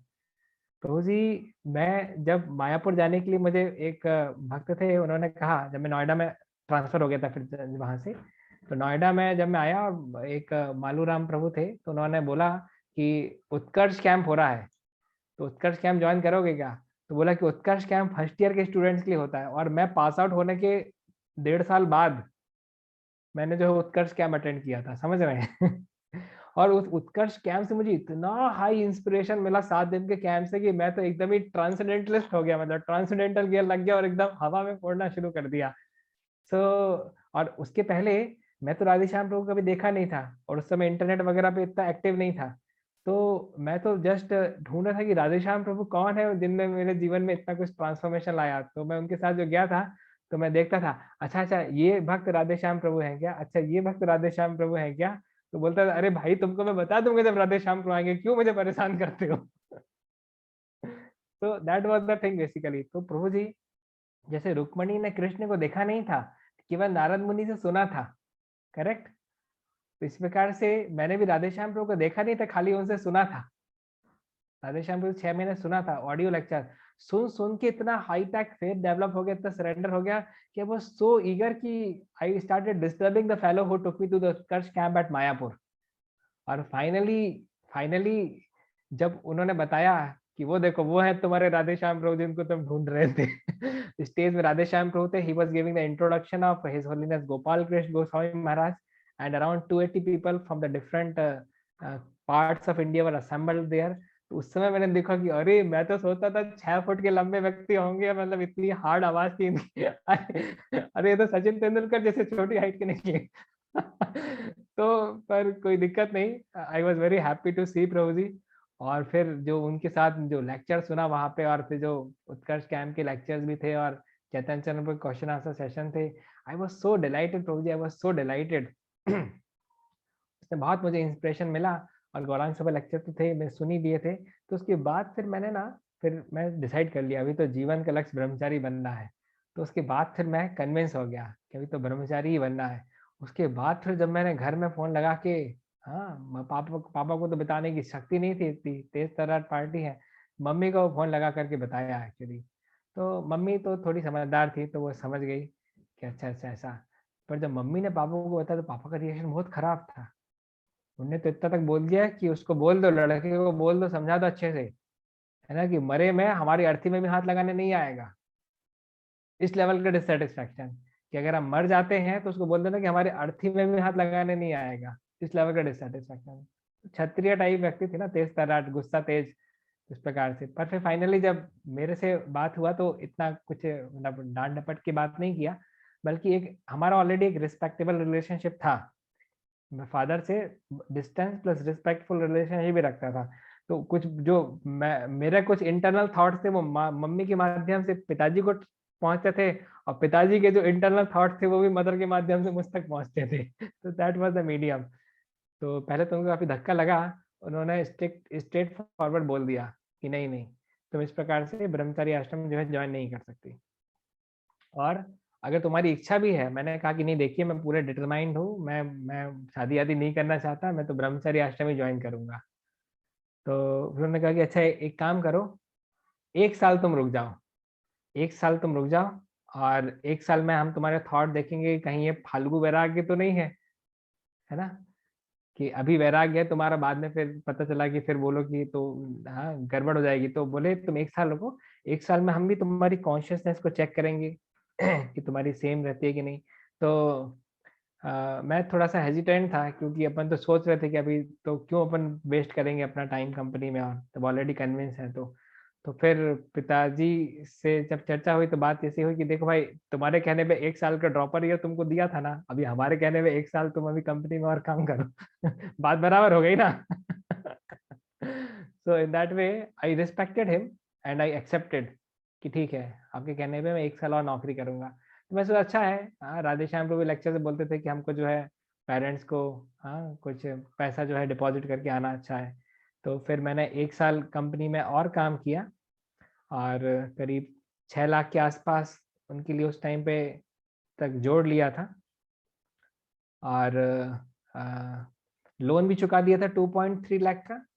और उसके बाद फिर 1 लाख रुपए के आसपास उनको वैसे भी मैंने दे दिया था, मतलब खाने खर्चे के हिसाब से। उसके बाद फिर 6 लाख के आसपास की सेविंग ही फाइनली दे करके फिर 1 साल बाद फिर मैंने रेजिग्नेशन दे करके इस्कॉन उज्जैन ब्रह्मचर्य आश्रम जनवरी 2011 में ज्वाइन कर लिया था। सितंबर 2010 में रेजिग्नेशन दिया था 3 महीने के नोटिस पीरियड पे, और 29 दिसंबर 2010 को मैं फ्री हो गया था, और जनवरी में फिर यहाँ पे आ गया था उज्जैन में। तो अभी मुझे 10 साल कंप्लीट हुए पिछली जनवरी में। जनवरी 2021 में I share this with Radheshyam Prabhu as well. Actually मैं 2011 से राधेश्याम प्रभु का मेल करता आ रहा हूँ, ज्यादा मेल नहीं करता, साल में एक ही मेल करता हूँ, एक या मैक्सिमम 2, पर 2011 से करता आ रहा हूँ। मैंने सारी चीजें राधेश्याम प्रभु से भी शेयर की, वो जो था कि man I was searching for you in Mayapur Utkarsh camp, की who is Radheshyam Prabhu, who is Radheshyam Prabhu, like that. Prabhu ji के भी बहुत अच्छे अच्छे रिप्लाई है मेरे पास में। कभी आप लोग यहाँ पर आएंगे तो पर्सनली आपके साथ शेयर भी कर सकता हूँ। I can not forward, can just show it to you. So that was thing. Finally फिर 1 साल के बीच में भी कुछ 1-2 रिश्ते आए शादी के, और मतलब ऐसा कुछ संभावना बनी, पर जब उन्होंने देखा कि मैं डिसइंटरेस्टेड हूँ तो फिर बेसिकली फिर उन्होंने ज़्यादा डिस्टर्ब नहीं किया, और फिर I could join, actually I could join. तो that was the third best decision of my life. First was taking drop, second was staying, third was joining brahmacharya ashram. तो ये 3 डिसीजन जो जीवन के हैं, ये इन इन 3 डिसीजन ने पूरे मेरे जीवन को जो है वो एकदम ब्लिसफुल बना दिया। तो decision making is most important in our life. Decision making, जितना ज्यादा हम मोड ऑफ गुडनेस में रहते हैं उतने अच्छे डिसीजन हम ले सकते हैं अपने जीवन के। जितना ज्यादा हम पैशन में रहते हैं, इग्नोरेंस में रहते हैं, उतने खराब डिसीजन हम अपने जीवन में लेना शुरू कर देते हैं। तो कहाँ तो 4 नियमों का पालन करना। एक्चुअली एक और भी मैं चीज आपके साथ शेयर करना चाहूंगा। आप में से भी कुछ लोगों को जिनको लस्ट से ज्यादा प्रॉब्लम होगी, उनके लिए इंस्पिरेशनल रहेगा। मेरे को लस्ट फैक्टर से इतनी समस्या थी कि जिस कारण से मुझे लग रहा था कि मैं कहीं अपनी जिंदगी का जुआ तो नहीं खेल रहा हूँ ब्रह्मचारी आश्रम ज्वाइन करके। है, क्योंकि ऐसा तो हो नहीं कि लाइक मेरे I am free from lust और समथिंग। तो I have a high tag gross lusty desires. So उसके बाद भी, because I am convinced that the goal of life is to surrender to Krishna, the goal of life is to make a spiritual advancement, and brahmacharya ashram is the first class ashram to make a spiritual advancement। और मैं देख पा रहा था कि गृहस्थ आश्रम में मैं जा सकता हूँ, पर जाने के बाद मैं तो बेसिकली मैं बहुत बुरी तरीके से इंद्रिय तृप्ति में लग जाऊंगा। मैं ये देख पा रहा था कि मेरे मैं if I will live with my wife then I will exploit her, है ना, in terms of sexual intercourse. I know that because I have hardcore lusty desires in my heart. तो मैं गृहस्थ तो नहीं बनूंगा, मैं पक्के से गृहमेधी बन जाऊंगा। हाँ, तो एंड आई नो कि ब्रह्मचारी आश्रम में मुझे जिस प्रकार का पावर पैक्ड एसोसिएशन ब्रह्मचारी का मिलेगा, वो फिर डेफिनेटली मेरी मदद कर सकता है। हाँ, और the goal of life is not to satisfy lusty desire, the goal of life is to transcend lusty desires. That's what I could learn from Srila Prabhupada books, Bhaktivedanta purports, and by hearing from devotees. So in that way मैं अपने जीवन के एक जुआ खेला प्रभु जी कृष्ण के लिए। क्या जुआ खेला कि हाईटेक लस्टी डिजायर होते हुए भी ब्रह्मचर्य आश्रम ज्वाइन करने का जुआ खेला, पर जो कि कृष्ण के लिए रिस्क ले रहा था तो चल गया। किसी और के लिए रिस्क ले रहा होता तो डूब जाता। तो वैसी स्थिति में अंदर आया और अनुशासन में रहा, अथॉरिटीज के लिए सबमिसिव रहा, जो बोला गया उसको किया, हाँ, और अच्छे से रहा। तो उसके बाद में फाइनली जब 2014 में मेरा ब्राह्मण इनिशिएशन हुआ, और उसके बाद में जब फाइनली ऑल्टर में जाकर के डीटीज की वर्शिप करना शुरू किया, तो उसके बाद फिर मैंने देखा कि there was a significant reduction in the lusty desires. मतलब जैसे बोल सकते हैं कि जैसे होता है ना कि ठीक है ब्रह्मचर्य आश्रम ज्वाइन किया तो ऑलरेडी आपका 30-40% कम हो गया। से फॉर एग्जाम्पल अच्छा एसोसिएशन मिला, मॉर्निंग प्रोग्राम किया, मॉर्निंग प्रोग्राम में कभी मिस नहीं किया आश्रम में, कभी भी मॉर्निंग प्रोग्राम मैंने मिस नहीं किया। तो राधेश्याम प्रभु बोलते थे ना मॉर्निंग प्रोग्राम पक्का होना होना चाहिए ब्रह्मचारी का। हाँ, तो मॉर्निंग प्रोग्राम की स्ट्रेंथ से ऑलरेडी बहुत कुछ कम हुआ, पर जब डीटीज की सेवा जब करना शुरू किया ना, तो फिर बहुत उसमें सडन मतलब सडन इम्प्रूवमेंट मतलब दिखाई दिया। जैसे किसी का वजन 45 किलो था और अभी अच्छी डाइट फॉलो करके 45 किलो से वो 65 किलो का हो गया, है ना, 20 केजी वेट गेन। तो इस प्रकार का चेंजेस जो है मुझे डीटीज की सेवा करने से प्राप्त हुआ। सो ये अपने आप में मेरे लिए बहुत ज़्यादा फेथ गिविंग था, transforming potency of devotional services. Deities किस प्रकार से एक्ट करती है, इसी प्रभुपाद बहुत सारे पद प्रभुपाद ने लिखा भी है कि अगर कोई व्यक्ति कृष्ण की आईब्रोज में मेडिटेट करता है, या गृहस्थ कांग्रीगेशन के लिए बोला गया कि if they want to protect themselves then they should worship the deities. तो अच्छा अच्छा, इसके पहले क्या था कि मेरा डीटी वर्शिप में बहुत कम इंटरेस्ट था, जीरो इंटरेस्ट था। इतना कम इंटरेस्ट था कि जब एक समय जब मैं बांग्लादेश जा रहा था, बस में था, और श्री श्री भक्ति प्रेम स्वामी महाराज ने कहा कि देखो अभी गुरु महाराज अभी इनिशिएशन दे रहे हैं, तो तुम अगर चाहो तो सेकंड इनिशिएशन के लिए अप्लाई कर सकते हो।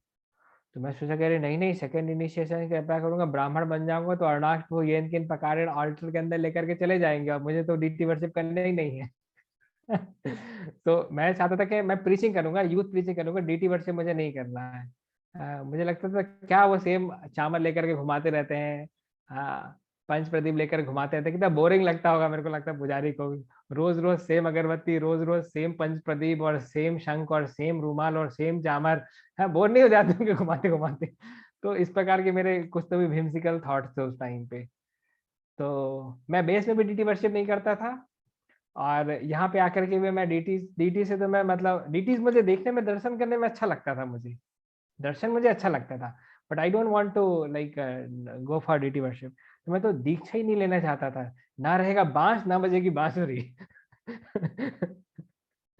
तो ना होगी मेरी ब्राह्मण दीक्षा, और ना जाकर के कोई बोलेगा कि चलो ऑल्टर में चलो, क्योंकि ब्राह्मण हो जाओगे तो अंदर कोई ले जा ही लेगा, बोलेगा अरे हमारे टेम्पल में इतने सारे ऑल्टर्स हैं, पुजारी कम है, तो एक आरती तो आपको रोज करनी चाहिए, ऐसा कोई बोलेगा तो मना भी ज्यादा नहीं कर पाएंगे। तो इसीलिए दीक्षा नहीं, पर फाइनली फिर जब बोला कि अच्छा तो दीक्षा भी ले लेना चाहिए, महाराज बोल रहे हैं ठीक है सबमिसिव रहना चाहिए, तो दीक्षा के लिए अप्लाई किया। जनवरी 2014 में ब्राह्मण दीक्षा हुआ। उसके बाद में फिर गौर पूर्णिमा में जब सबसे पहले गया था, गौर निताई के दर्शन किया, तो अंदर से गौर निताई के दर्शन करे, बाप रे कितना कितनी सुंदर विग्रह है, तो अंदर से नित्यानंद प्रभु को देखा तो फ्लैट हो गया। तो देख करके लगा अरे वाह क्या विग्रह है, तो बहुत सुंदर विग्रह है गौर निताई की। आप लोग तो उज्जैन कभी कोई आए होंगे, बाहर से देखे होंगे ना, अंदर से जो साइड व्यू है नित्यानंद प्रभु का बहुत बहुत खूबसूरत है। तो फिर मैंने फिर अरुणाचल से खुद ही कहा कि प्रभु चाहे तो मैं सफाई के लिए आ सकता हूँ। फिर सफाई करना पहले शुरू किया, बहुत सारे दिन खाली आता था, ऑल्टर के अंदर नहा धो के आकर के सफाई करके चला जाता था 15-20 मिनट में। क्लीनिंग होती ना, ऊपर की सफाई नीचे की सफाई आरती के पहले, तो वो करके चला जाता था, फिर भागवतम क्लास रहने का था। फिर एक समय फिर प्रभु जी ने कहा कि चलो हम तुमको सिखा देते हैं करके, तो उस समय तक मैं कंड्यूसिव हो चुका था, क्योंकि अभी मेरा खुद का faith vector appreciation vector high हो गया। तो फिर प्रभु से सीख लिया मैंने। तो गौर निताई की बालभोग आरती यानी जो आपकी 8 साढ़े 8 बजे से लेकर के होती है, उसके लिए हम लोग को 7:55 पे रिपोर्ट करना पड़ता है। तो बाल भोग आरती करना शुरू किया गौर निताई का, बहुत अच्छा एक्सपीरियंस था, मजा आ गया। Everyone wants to repeat the pleasureful experience, correct, everyone wants to repeat the pleasureful experience, तो मजा आ रहा है तो करेंगे ही करेंगे। तो फिर उसको उसको डेली बेसिस पे करना शुरू कर दिया।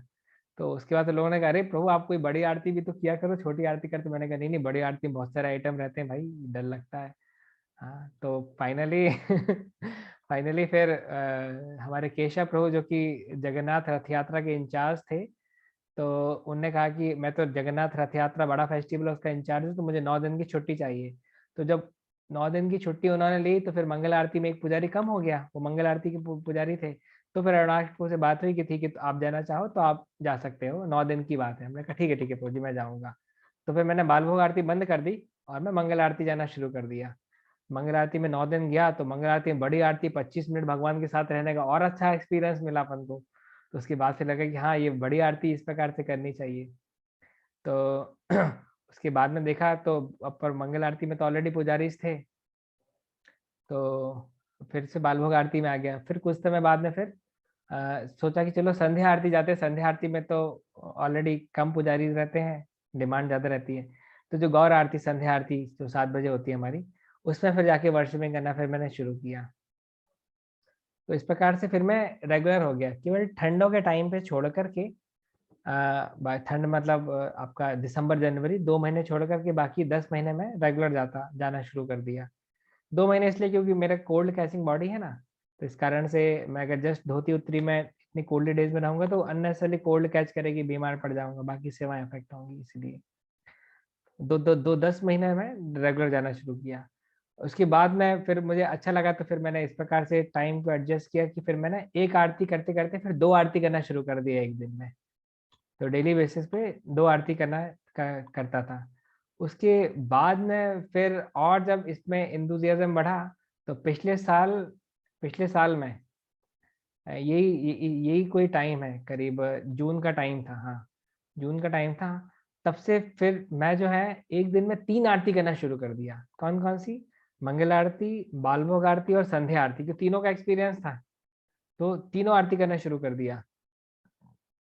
कभी कोई मैनेजमेंट मीटिंग आ गई या कुछ कुछ ऐसा कुछ हो गया तो फिर उसको फर्स्ट प्रायोरिटी देना पड़ता था, because my spiritual master gave me first service of managing the temple, and out of interest I am worshipping the deities.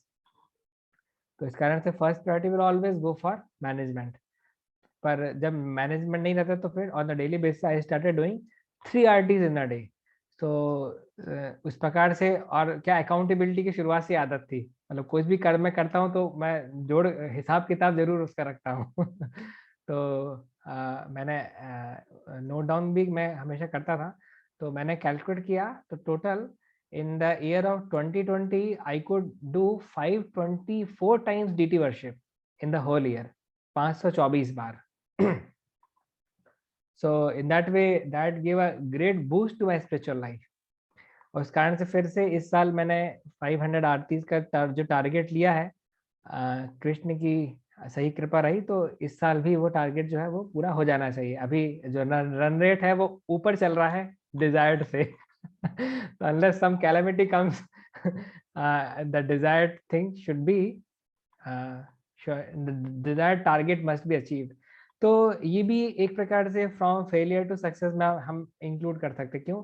a person who was disinterested to take second initiation is going inside the altar 3 times in a day, even though the main service is management, correct? So in that way that is also a case from failure to success। अच्छा, एक और जो मैंने चीज observe की थी, कहाँ तो मेरी देर उठने की आदत थी, हाँ कहाँ 7-8 बजे उठने की आदत थी डेली बेसिस पे, कहाँ कहाँ तो भक्त बनने के बाद भी 6:30 बजे तक ही उठ पाते थे, कहाँ वहां से खींचते खींचते अभी डेली बेसिस पे 3:15 बजे उठ रहे हैं पिछले कई सालों से। तो that is again from failure to success, like person who was waking up quite late and now on daily basis person is waking up at 3:15। so this is the transforming potency of devotional services। आप मुझे आज आप आश्रम से बाहर भेज दो, आज मैं फिर से जो है वो नॉन परफॉर्मिंग जोन में चला जाऊंगा। तो basically the credit doesn't go to me, because अगर मेरे बाहुबल पे चीजें हो रही हैं तो पहले हो जानी चाहिए थी, परंतु ये डिवोशनल सर्विसेज की ट्रांसफॉर्मिंग पोटेंसी है जिस कारण से basically I am able to act like a devotee. तो कहाँ तो struggle was there to follow even 4 regulatory principles, तो कहाँ वहां से व्यक्ति ब्रह्मचारी आश्रम में आ गया। So that is also another example from failure to success. तो ये था, क्रोध बहुत ज्यादा था, इतना ज्यादा था कि मैं गुस्सा करना, लड़ाई करना, ये मेरे लिए कोई नई बात नहीं थी। वंशीधारी प्रभु से भी लड़ाइयाँ किया हूँ मैं कॉलेज डेज में, अभय चरण प्रभु से भी लड़ाई किया हूँ, और बाकियों से भी तो लड़ता ही था। तो anger was also a big problem in my life. और अब बार बार जब मैं सुनता था श्रीमद राधानाथ स्वामी महाराज के लेक्चर, जब मैं सुनता था महाराज बोलते थे the goal of life is to be तृणादपि सुनी चिना तर्वपि सहिष्णुना। बार बार सुनता था, अरे यार ये महाराज बार बार एक ही चीज बोलते हैं। इसको मैं कब पालन कर पाऊंगा? हाँ, कब मैं पालन कर पाऊंगा? क्रोध तपन को जैसे ही कोई चीज अपने हिसाब से नहीं होती तो अपना एड्रीनलाइन हार्मोन सीक्रेट होना शुरू हो जाता है। गुस्सा आना शुरू हो जाता है, चीजें अगर हमारे हिसाब से नहीं चलती हैं तो सोचा कि चलो एक काम करता हूँ, कृष्ण के लिए एक दिन में एक कोई केस टॉलरेट करूंगा। इतना तो कर ही सकता हूँ, पेड़ नहीं बन सकता कि आप मुझे पत्थर मारो और मैं आपको फल दूं, ऐसा मेरा लेवल नहीं है। पर मैं ये कर सकता हूँ कि मैं कृष्ण की प्रसन्नता के लिए एक दिन में एक बार टॉलरेट कर सकता हूँ, ये मेरे लिए संभव है। तो फिर मैंने एक ग्रुप बनाया जिसका नाम लिखा टॉलरेंस, उसमें खाली मैं ही हूँ और कोई नहीं है। व्हाट्सएप ग्रुप है जिसका नाम है टॉलरेंस, उसमें खाली मैं ही हूँ, और उसमें 365 केसेस इन अ ईयर जो मुझे कृष्ण के लिए टॉलरेट करने हैं। तो आज कोई अगर आकर के मुझे कुछ उल्टा पुल्टा भी बोल करके चला जाता तो मैं उससे नहीं लड़ाई करता, मैं खाली उसका नाम जो है वो टॉलरेट ग्रुप में केस के थोड़ा सा शॉर्ट डिस्क्रिप्शन के साथ में मैं उसकी एंट्री कर देता हूँ, क्योंकि वो 365 चालान तो काट रहे हैं ना। 365 चालान तो काटने हैं अपन को, तो ठीक है आज तुम्हारे नाम पे ही चालान कट गया, कल दूसरे के नाम पे कट जाएगा। तो इस प्रकार से I try to regulate my anger tendencies. और सामने वाले व्यक्ति को भी लगता है कि अरे यार मतलब प्रभु तो प्रेसिडेंट है, अपन प्रेसिडेंट ऑफिस में घुस करके प्रेसिडेंट को डांट करके चलेगा और उसने कुछ बोला तक नहीं अपन को। तो बाद में फिर क्या है कि वो भी जब ठंडे दिमाग में आता है तो उसको भी मतलब फिर ग्लानी ग्लानी वाली फीलिंग आती है कि उसको ऐसा नहीं करना चाहिए था, वापस से फिर आकर के वो माफी भी मांगता है। तो उसके नाम की एंट्री भी हो गई टॉलरेंस व्हाट्सएप ग्रुप में, कृष्ण के लिए एक सेक्रीफाइस भी हो गया और उससे रिलेशनशिप भी स्वीट हो गए। तो सब सब जगह विन विन सिचुएशन है बेसिकली ये तो, है ना। और पुराने स्वभाव के हिसाब से चलते तो उसको वैसे ही हम फटकार देते। और उससे हमारे उसके बीच की दूरियां भी बढ़ जाती बेसिकली, है ना। So in that way the application of सदाचार principles of the Vaishnava principles always glorious actually. हम क्या है डिवोटीज के साथ डील कर रहे हैं ना, तो एक डिवोटी रजोगुण के प्रभाव में कुछ हो सकता है विंसिकली एक्ट करे, बाद में फिर उसको भी उसकी मिस्टेक समझ में आ जाती है। जरूरी है कि हम विनम्र रहें, हम सहनशील रहें। तो तो तो इसको भी मैंने एक फेलियर टू सक्सेस के रूप में लिया कि from uncontrolled anger to tolerating 365 cases in a year, है ना, फ्रॉम फेलियर टू सक्सेस। इसके बाद में फिर मैंने देखा कि मुझे स्टेज फियर बहुत ज़्यादा था। इवन मैं फाइनल ईयर में जब वाइवा भी देने के लिए गया था तो भी मैं बहुत कंफ्यूज था। वाइवा नहीं, जो हमारा फाइनल प्रेजेंटेशन होता है ना फाइनल ईयर में जो देना पड़ता है, तो वो भी देने के लिए गया था तो मैं सही से दे नहीं पाया था। और इंटरव्यू वगैरह में थोड़ा सा एक हेजिटेशन रहता है, तो स्टेज में जाकर के बोलना तो फिर अपने आप में ही मतलब एक वो था, एक बड़ी चुनौती थी। तो रहता है मतलब जिनकी बचपन से आदत नहीं रहती है उन लोग, उन बहुत सारे स्टूडेंट्स को इस प्रकार से स्टेज फियर रहता है। तो मेरा भी था।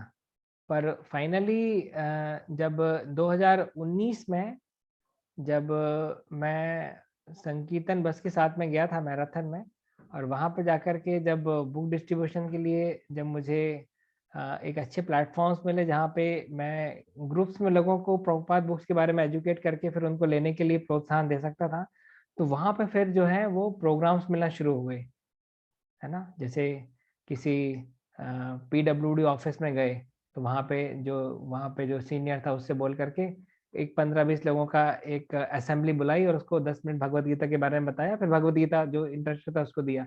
तो ऐसे बढ़ते बढ़ते SP ऑफिस रतलाम में गया, तो वहाँ पे जो SP थे उनसे मिला, तो उनके पुलिस डिपार्टमेंट के लिए प्रोग्राम जो है वो कंडक्ट किया। उसमें करीब 25-30 पुलिस वाले आए थे। पहला पुलिस प्रोग्राम था। तो वहाँ पे भी इस प्रकार से 1 घंटे का प्रेजेंटेशन दिखाया, उसके बाद से प्रभुपाद बुक्स उन लोग को डिस्ट्रीब्यूट करने का प्रयास किया। इसी प्रकार से हाँ ग्वालियर में कलेक्टर से मिला था। तो उन्होंने परमिशन दिया कि हाँ ठीक है, बाल भवन में हम अपने डिस्ट्रिक्ट लेवल ऑफिसर्स को इकट्ठा करेंगे और कुछ रेपुटेड पर्सनालिटीज। तो वो एक काफ़ी बड़ा प्रोग्राम था, वो उसमें करीब 300 के आसपास लोग असेंबल्ड थे। तो वो तो मैं महाराज से कहा, महाराज मैं इतना बड़ा प्रोग्राम दे नहीं पाऊंगा, अभय चरण प्रभु को भेज देते हैं। भक्ति प्रेम महाराज से कहा कि नहीं नहीं, चूंकि तुमको देख करके परमिशन कलेक्टर ने दिया है ना, तो collector will be expecting your presence and your speech, क्योंकि उसने तुमसे कांटेक्ट किया, तुमको ही जाना पड़ चाहिए। तो वहां से धीरे धीरे जा करके मैं गया और वो प्रोग्राम भी सक्सेसफुल रहा। तो इस प्रकार से करीब उस सेशन में करीब लगातार 20 बड़े बड़े प्रोग्राम्स जो हैं वो करते चले गए। और जिस कारण से शील प्रभुपाद जो बुक डिस्ट्रीब्यूशन था जिसमें सबसे बड़ा फिसड्डी था, तो कहाँ तो मेरा मतलब मेरा इस्कॉन उज्जैन की भी रैंकिंग में कभी टॉप 10 में आज तक आया नहीं, है ना, मतलब एक लोकल टेम्पल में भी कोई टॉप 10 में आया नहीं, और कहाँ इस प्रकार के प्रोग्राम्स के माध्यम से बुक डिस्ट्रीब्यूट करते करते 2020 के वर्ल्ड रैंकिंग में 43rd रैंक लग गई। आप अभी भी जाकर के मैराथन की जो साइट है वर्ल्ड संकीर्तन न्यूज लेटर्स, वहां जाके देख सकते हैं। 2020 में दिसंबर मैराथन की लिस्ट देखेंगे, उसमें 43rd नंबर पे ब्रजेंद्र कृष्ण दास उज्जैन आपको दिखाई देगा। तो कहाँ तो I was such facility book distributor, और कहाँ पे फिर इस्कॉन इस्कॉन इंटरनेशनल सोसाइटी पे वर्ल्ड लेवल पे 43rd रैंक जो है स्कोर कर पाया। तो again from failure to success in terms of book distribution. उसके अलावा फिर ये from stage fear to administrative preaching. 20 जनवरी 2020 में जो उज्जैन में प्रोग्राम हुआ था, उसमें 330 पुलिस वाले आए थे, जिसमें 13 टाउन इंस्पेक्टर थे और 7 आईपीएस ऑफिसर्स थे। तो इतने ज्यादा खतरनाक इंटेलिजेंसिया भी सामने था, और बैकअप में पूरी पुलिस वालों की पूरी सेना थी। उनके बीच में भी 80 मिनट कॉन्फिडेंटली में लेक्चर दे पाया। That is again from failure to success. क्योंकि जनरली तो लोग कुछ एक पुलिस वालों को देखकर ही घबरा जाते हैं, फिर जब 330 पुलिस वाले एक साथ बैठे हो, जिसमें 7 आईपीएस ऑफिसर सामने की रो में बैठे हो, और आपको कुछ ऐसा कुछ बोलना है कि like they don't feel bore, एक बार उन्होंने उठ करके जाना शुरू कर दिया तो फिर सभी लोग उठ करके चले जाएंगे। करेक्ट। सो इस प्रकार से हमको पूरा चौकन्ना रहना है, और इस प्रकार से हमको प्रेजेंटेशन देना है कि we are able to make them. उसके बाद फिर जो आईजी सर थे जिन्होंने प्रोग्राम ऑर्गेनाइज किया, तो उन्होंने भी 7 मिनट का फीडबैक दिया, तो उनको भी काफी अच्छा लगा। उन्होंने बोला भी कि जो हम एक्सपेक्ट कर रहे थे, जो आपसे डिलीवरी होगी, उससे कहीं ज्यादा हमको मिला आज सीखने के लिए। So that was again from failure to success. तो कहाँ मेरा कोई इंटरेस्ट ही नहीं था म्यूजिक में। मैं पूरे अपने 4 साल कोई बॉलीवुड कोई हॉलीवुड का गाना ही नहीं सुना है कॉलेज में, और कभी स्कूल टाइम में नहीं सुना। तो I had zero interest in music. पर जब हरे कृष्ण महामंत्र आया तो माई इंटरेस्ट गॉट अप। हाँ, तो from zero interest in music to singing nice tunes of Hare Krishna. So that was again from failure to success in my life. कभी आपके centre में आऊंगा तो मैं भी कुछ अच्छे अच्छे ट्यून्स है मेरे पास में, जिसमें मैं कीर्तन करना चाहूंगा और आप लोग उसमें डांस करवाना चाहूंगा। And if I am not wrong, you all will also like it.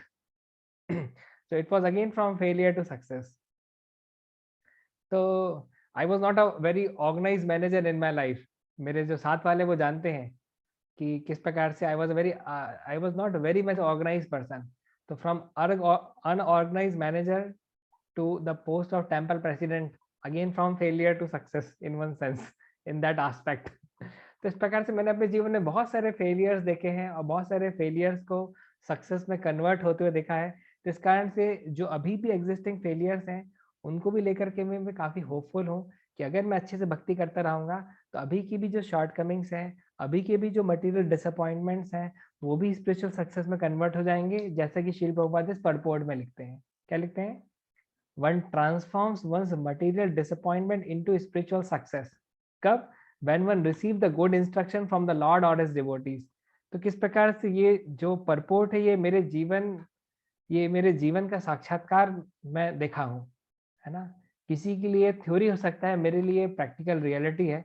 इस कारण से मैंने इस छोटे से परपोर्ट को सिलेक्ट करते हुए इसमें ही अपने जीवन को फिट करके आपको आपके सामने प्रेजेंट करने की एक कोशिश की।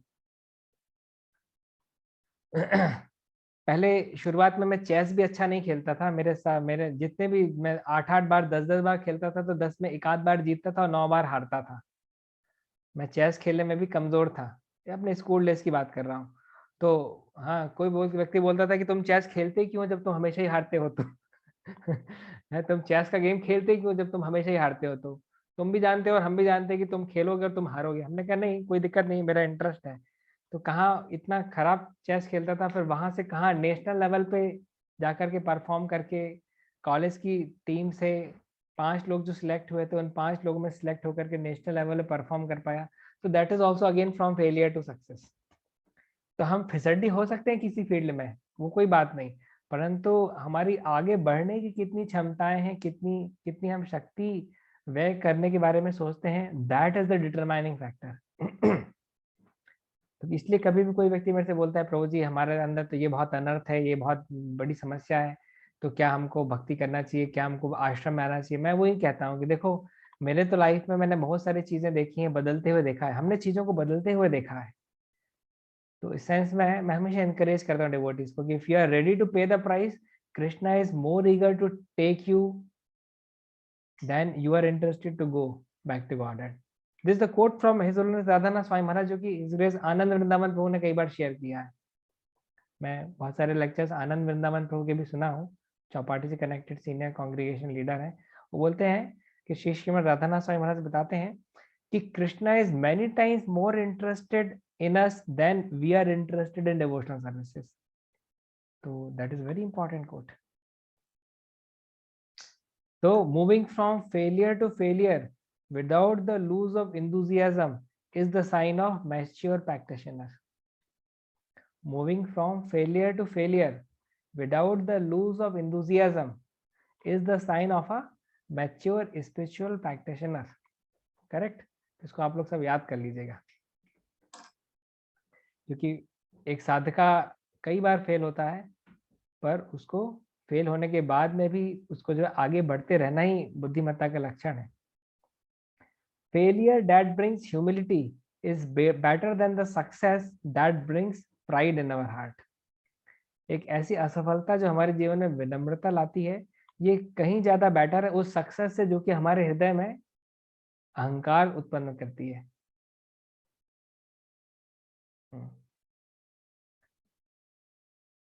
तो जीत के पहले जीत नहीं, हार के पहले हार नहीं, ये हमारे जीवन का मोटो होना चाहिए। If we are missing the way to great destination, then we should look for some mature spiritual practitioner who is going to the right direction.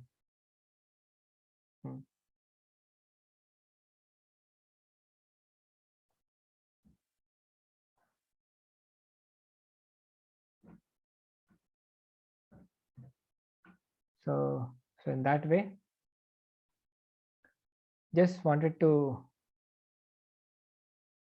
inspire you all so that you all take up Krishna consciousness very seriously and sincerely, and thereby increasing the fame of Srila Prabhupada and ISKCON by your personal conduct. तो यही मेरी एक छोटी सी कोशिश थी। मैंने बोला था 1.5 घंटे का सेशन रहेगा टोटल 9:15 तक, उसके बाद में हम कुछ क्वेश्चन आंसर सेशंस ले सकते हैं। So already it's 9:40 now, so maybe now we can move ahead for the question answer session if someone has, या किसी कुछ पॉइंट अच्छे लगे हो तो चैट बॉक्स में भी टाइप करके भेज सकते हैं, तो आई विल आल्सो सी कि हाँ किसको क्या अच्छा लगा। हम बहुत सारे आइटम्स परोसते हैं ना, फीस्ट के दिन में बहुत सारे आइटम्स परोसते हैं, किसी को मलाई कोफ्ता पसंद आता है, तो किसी को हाँ गुलाब जामुन पसंद आता है, तो किसी को फिरनी पसंद आती है, like that.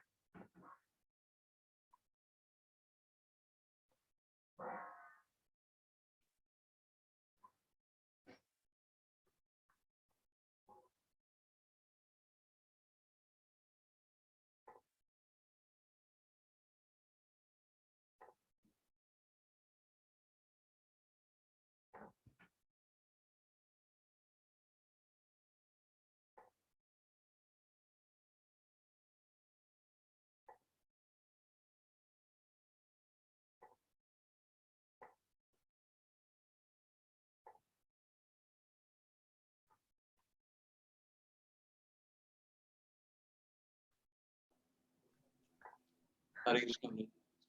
Hare Krishna. You shared that lot of Hare Krishna. Hare Krishna Prabhu. So you shared about that like we like lot of transformations came for like decisions and like you took risk to enter Brahmachari ashram and then no morning program miss, and like how deity worship helped you, and so like these things, like you told that the transforming potency was the association of devotees and the process of devotional service. Yeah. So yes, we should always have faith on association of devotees and the power of devotional service. Yeah. Yeah, we should have very high faith. Although, like it may seem a current failure, or like, and also you told that yes, means like some you preferred to, like, yes, you had both options, like to do DD service and like Maharaj given service of like management, temple management. So yes, means like you preferred that because of like my first like your first service was to serve your spiritual master first instruction, that is temple management. Yeah. So I always give first priority to temple management. So that's why, like, if there is some meeting, then I don't hesitate to cancel the program of DT worship. अभी सुबह की मंगल आरती में तो कोई problem जाती नहीं, कि उस टाइम तो कोई मैनेजमेंट होएगा नहीं है ना। और सुबह की बाल भोग आरती में भी उस टाइम पे कोई मैनेजमेंट होता नहीं, तो मैं कभी कभी शाम की जो संध्या आरती है वो हमको कॉम्प्रोमाइज सेक्रीफाइस करना पड़ता है। जय हिज ग्रेस अच्युत मोहन प्रभु की जय। I was here only. वो आपको एक ऑडियो डिस्कनेक्ट करना पड़ेगा, 2 में से ऑडियो डिस्कनेक्ट करना पड़ेगा।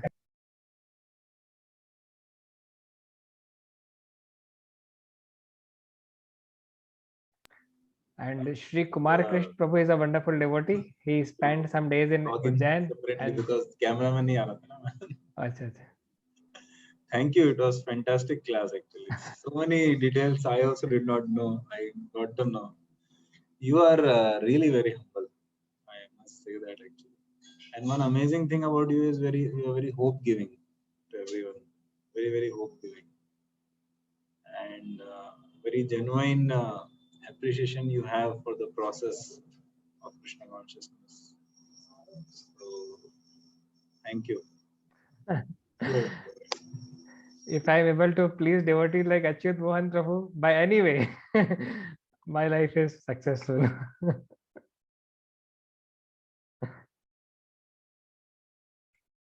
So I was telling about Kumar Krishna Prabhu, na? So he spent few days in Ujjain, and we were very much amazed to see his sadachar qualities, his soft-heartedness, his soft dealings, humility. Maharaj was also happy. His Holiness Bhakti Prem Swami Maharaj was also happy to meet with him. Maharaj was asking me, "Are you taking nice care of him?" I said, "Yes, Maharaj, trying my best."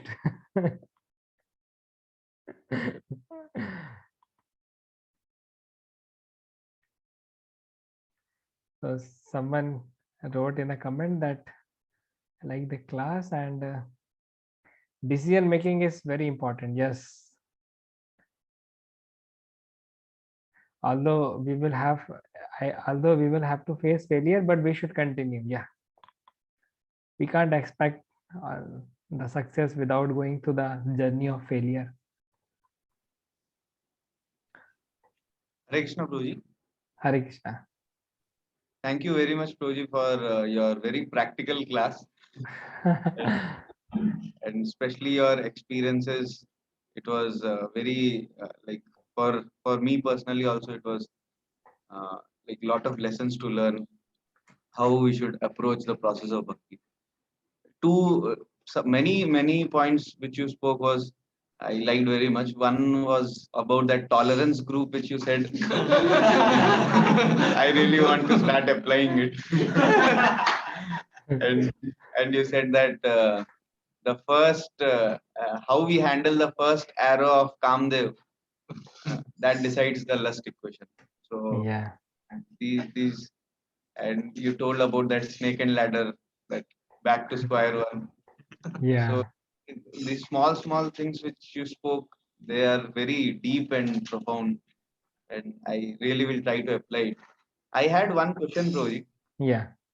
Like seeing your like your experiences and the way you have approached devotional service, and even your like when you were not a devotee externally in your material life. So I could understand one thing, that you have been living very consciously like आप बहुत awareness के साथ जीते हो, आप छोटे छोटे चीजों को नोट करते हो, या like you pay attention to details and you take things not for granted, you take it like I was noticing that even in your bhakti, small things, whatever you are getting reciprocation from Lord, from Vaishnavas, you take it so gratefully and so consciously that this is how Lord is helping me, this is what Lord is arranging in my life. Even your in your material life also, you were so conscious about how much money you spend for coaching and those details. So it may be because of like you predominantly being in mode of goodness also. So but I wanted to know from you, like this is one place where I'm very weak, so if you can give some elaboration on how we can develop this, and you can also share what like what you do generally to have this level of like conscious living. Yeah, actually, different people have different mindset. So, so the kind of mindset which I have is like I can function better when I add accountability in my system. So, since I added that accountability of tolerating 365 cases in a year, so now it's easy for me. Although I am hearing this concept of Taruropi Sahasrara from the beginning of my spiritual life, since 2008, but to really have the application of the same, really to tolerate others, tolerate the provoking situation, that really manifested when I started like that tolerance group. So giving like adding accountability into that. So similarly, like although I was doing DT worship since 2014, but when I made this accountability group, then that itself gave me a boost of performing more number of artis, and that like finally increased my presence inside the altar. That was again like a great boost to the mode of goodness. अभी आप 3.5-4 घंटे का deities के साथ में रहोगे, 2 घंटे holy name के साथ में रहोगे, एक आध घंटे प्रभुपाद बुक के साथ में रहोगे, तो आपका 7-8 घंटे का तो प्योर एसोसिएशन हो गया ना। तो फिर क्या है कि फिर बाकी फिर मैनेजरियल में फिर संभालने में उतनी दिक्कत नहीं जाती, क्योंकि आपने बहुत कुछ आपकी खुराक ही बहुत अच्छी होगी। सो इन दैट वे या दिस मोड ऑफ गुडनेस के बारे में भी मैं अपने लेक्चर्स में बहुत ज़्यादा बोलता हूँ, क्योंकि I have seen my life which was without goodness, and I have seen the life which by the mercy of Vaishnavas, जिसमें गुडनेस कॉम्पोनेंट एक ठीक मात्रा में था। तो कैसे हमारे विचारों में चेंजेस आते हैं। I have led the life of frustration as well, जिसमें बिना किसी की दखलंदाजी के ही मैं फ्रस्ट्रेट चल रहा हूँ। या मतलब किसी ने कुछ अपना नहीं भी बिगाड़ा, उसके बाद भी हमारा फ्रस्ट्रेट चल रहा है। तो I have lived those days as well, and I have spent those days as well. कहाँ किसी ने आके कुछ अपन के साथ कुछ नहीं भी, उसके बाद भी अपन प्रसन्न ही चल रहे हैं, मतलब है ना किसी ने आकर के कुछ आपको कोई आपकी कोई ईटेबल्स दिए, कोई आपने कुछ खिलाया, कि किसी ने आपके कुछ बारे में कुछ बोला, की तारीफ किया, बट फिर भी अपन प्रसन्न चल रहे हैं।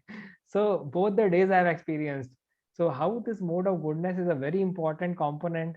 How just by serving the Lord sincerely, automatically the happiness comes in one's life. So इन चीजों ने बहुत faith और conviction को बहुत बढ़ाया। See, I am not saying that my heart is free of anarthas. समय समय पर रजोगुण तमोगुण का अटैक अभी भी होएगा, पर अभी वो शक्ति है कि गिर भी जाएंगे, थोड़ी स्लिप भी होगी, तो फिर से संभाल करके फिर से दौड़ना शुरू कर देंगे।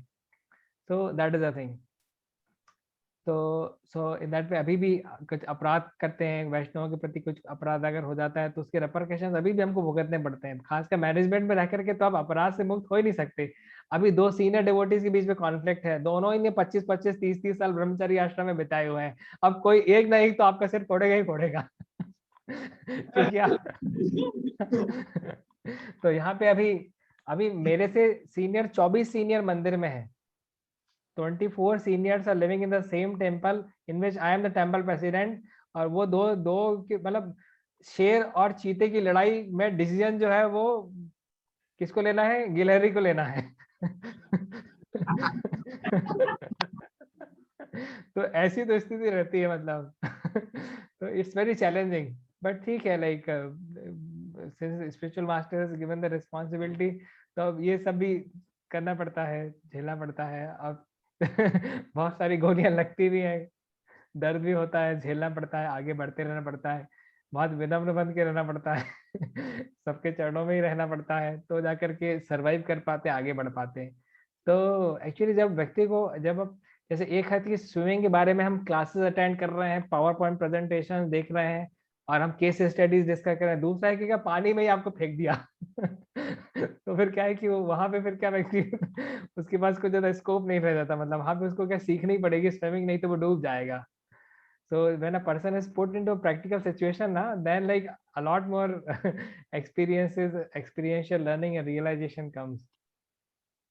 So it has been a very learning experience. जो concepts हम पढ़ते हैं उसके practical application करने के लिए बहुत opportunity मिलती है, और अगर हम सही रहते हैं, हमारे intention सही रहते हैं, तो फिर Krishna also reciprocates in a wonderful way.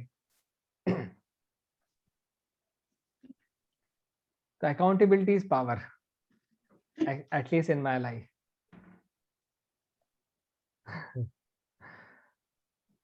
Thank you.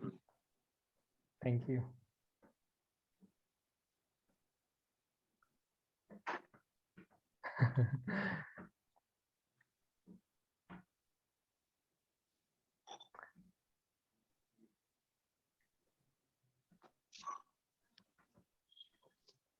Okay, so maybe it's a time to wind up. Maybe one question, Prabhuji. Yeah, sure. So, Prabhuji, as you were mentioning, by our conduct, we should increase the glory of Srila Prabhupada likewise. And Yeah. we see that, as you were mentioning, like different people, they have different mindset and they function differently. And most of the times, like when those mindsets are favorable, we can utilize them in devotional service. But many times what happens that the swabhava is very deeply engrossed and the person also feels कि अरे मेरा तो स्वभाव ही है ये, मतलब गलती हो भी रही है मेरे से तो मेरा स्वभाव है, मैं क्या कर सकता हूँ. So how he can come out of that understanding कि हाँ मेरा स्वभाव ही है, गलती तो हो रही है, and he can be responsible on working on that. Shri Shrimad भक्ति चारू स्वामी महाराज ने ओशन ऑफ मर्सी जो बुक है ना, उसमें शुरुआत में लिखा है that the love is the greatest force in this world. So वहां से इसका आंसर निकल के आता है कि when we have love for Srila Prabhupada और द स्पिरिचुअल मास्टर ना, so that love becomes the driving force in our life and we want to improve ourselves because the spiritual master wants to see us in the improved state of consciousness. जैसे मेरी mother जो थी वो घर से बाहर ही नहीं निकलती थी, घर में ही रहती थी, कभी बाहर नहीं निकलती थी. पर जब जो घर के सामने जो दूध वाला रहता था उसने दूध में पानी मिलाना अच्छा खासा शुरू कर दिया था ना, तो मेरी मदर जो है आधा किलोमीटर दूर जाकर के मेरे लिए दूध लेकर के आती थी. तो जो लेडी कभी घर से बाहर नहीं निकलती, उसकी अपब्रिंगिंग इस प्रकार से हुई है, वो लेडी क्यों आधा किलोमीटर दूर जाकर के मेरे लिए दूध ला रही है? Why? Because her love for me forced her to go out of home, travel half kilometre and then bring milk for me. जो कि अच्छा सरदार जी थे, एकदम बढ़िया दूध देते थे, क्योंकि माँ चाहती थी मेरे बच्चे को बढ़िया दूध मिलना चाहिए. Correct.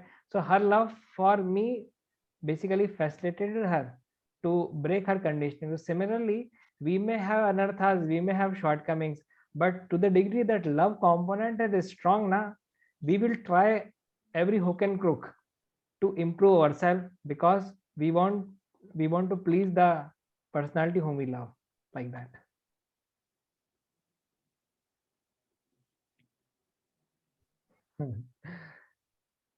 Maybe Achyut Mohan Prabhu may add something. Achyut Mohan Prabhu is our hero of both Abhay Charan Prabhu and Brajendra Krishna Das. The hero of both of them is His Grace Achyut Mohan Prabhu. So I have something in chat. I have 3 questions in chat. Prabhuji has written 3 questions in chat. Oh, maybe someone can read it. I do not see here. मैंने आपको personal लिखा था इसलिए यहाँ पे I'm not able to go there. Can you say personal chat? It's in your personal chat, Prabhuji. In my personal chat. Yeah, मतलब in Zoom he has sent you personally. इसको वहाँ- ना डायरेक्ट मैसेज में भी तो नहीं दिखा रहा इसमें. Direct message में प्रभु, if you would like, you can also share about 3 things. Okay, developing appreciation, respect, and service attitude for our equal friends or immediate superiors around us, not just top person. Okay. Second was valuing management services and doing them very nicely for the pleasure of Hari, Guru, and Vaishnavas, and understanding how that's very crucial seva. Third, how to honestly value services of everyone in our team and not just of preachers or pujaris और fund collectors. या क्या मतलब, इस प्रकार के प्रश्न तो मतलब अच्युत मोहन तो ही पूछ सकते हैं. नॉर्मल व्यक्ति के तो नॉर्मल सवाल रहते हैं. ये तो सवाल ही बहुत अच्छे हैं. Okay, I'll try to answer them. First was developing appreciation, respect, and service attitude for our equal friends or immediate superiors around us, not just toppers. Yeah. Once I was hearing from His Grace Radheshyam Prabhu, who was mentioning that many times we take equals casually, but actually the equals who are having such a nice standing in Krishna consciousness, they should be seen as seniors. So he gave his own example. He said, like, I do not see Gaurang Prabhu as just my equal. I see Gaurang Prabhu as my senior. I heard in that lecture. So carrying the same mood, by seeing the Vaishnava qualities among the equals which we don't have but they have. If we will smartly do the analysis, na, we will find many. आज कितनी सारी qualities वंशीधारी प्रभु में है जो मेरे में नहीं है, अभय चरण प्रभु में है जो मेरे में नहीं है. जिस प्रकार से राधापाद प्रभु पानीहाटी में शील प्रभुपाद की सेवा कर पा रहे, उस प्रकार से तो मैं सोच भी नहीं सकता सेवा करने का. So in that way when we identify the qualities in a person ना, automatically we start respecting them. क्योंकि वी कांट डिनाई ना, मतलब कैसे मैं डिनाई कर दूं जो उनकी कोर क्वालिटीज है जो मेरे अंदर नहीं उनके अंदर है. तो जिस प्रकार से वो सेवा कर पा रहे हैं शील प्रभुपाद की यूनिक वे में, उस प्रकार से मैं नहीं कर सकता. So why should I not respect them? If I am not respecting them, that is something like unworthy. Respecting them becomes natural. So in that way, we can develop appreciation on the basis of their genuine qualities. We can respect them on the genuine platform and their service attitude. और immediate superiors के cases में भी हम same चीज apply कर सकते हैं.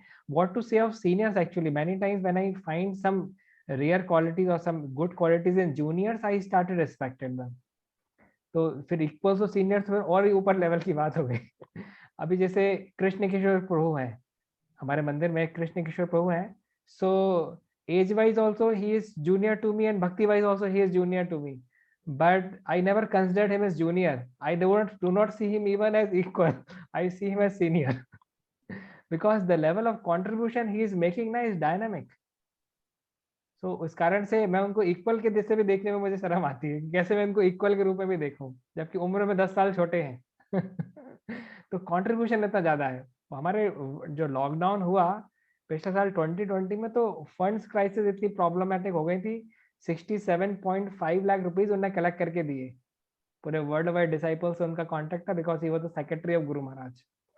तो कैसे इनके कॉन्ट्रीब्यूशन को हम नजरअंदाज करें. तो जब इनके कॉन्ट्रीब्यूशन को देखते तो तुरंत दंडवत प्रणाम करने की इच्छा होती है. फिजिकली तो नहीं कर सकते, मेंटली तो कर ही सकते हैं.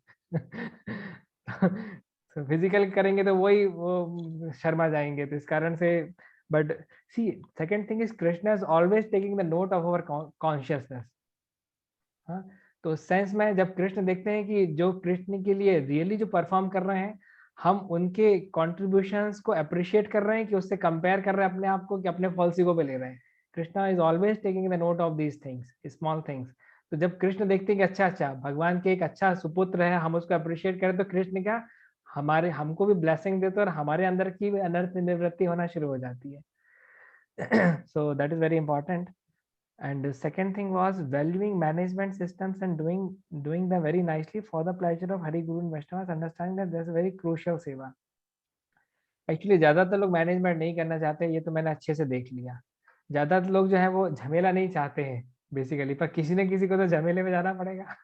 अब जैसे पुलिस आई है पूछने के लिए, तफ्तीश करने के लिए, सब लोग चाहेंगे कि हम पुलिस के सामने कौन डील करेगा, कौन मिलेगा, और किसी न किसी को तो मिलना पड़ेगा ना. किसी न किसी को तो मिलना पड़ेगा। अभी से कोरोना हो गया था हमारे टाइम पे, तो एसडीएम आकर के ढूंढ रहा था, हाँ भैया कहाँ है, कैसी की व्यवस्थाएं हैं आपकी, तो किसी न किसी को तो वो पेन लेना पड़ेगा।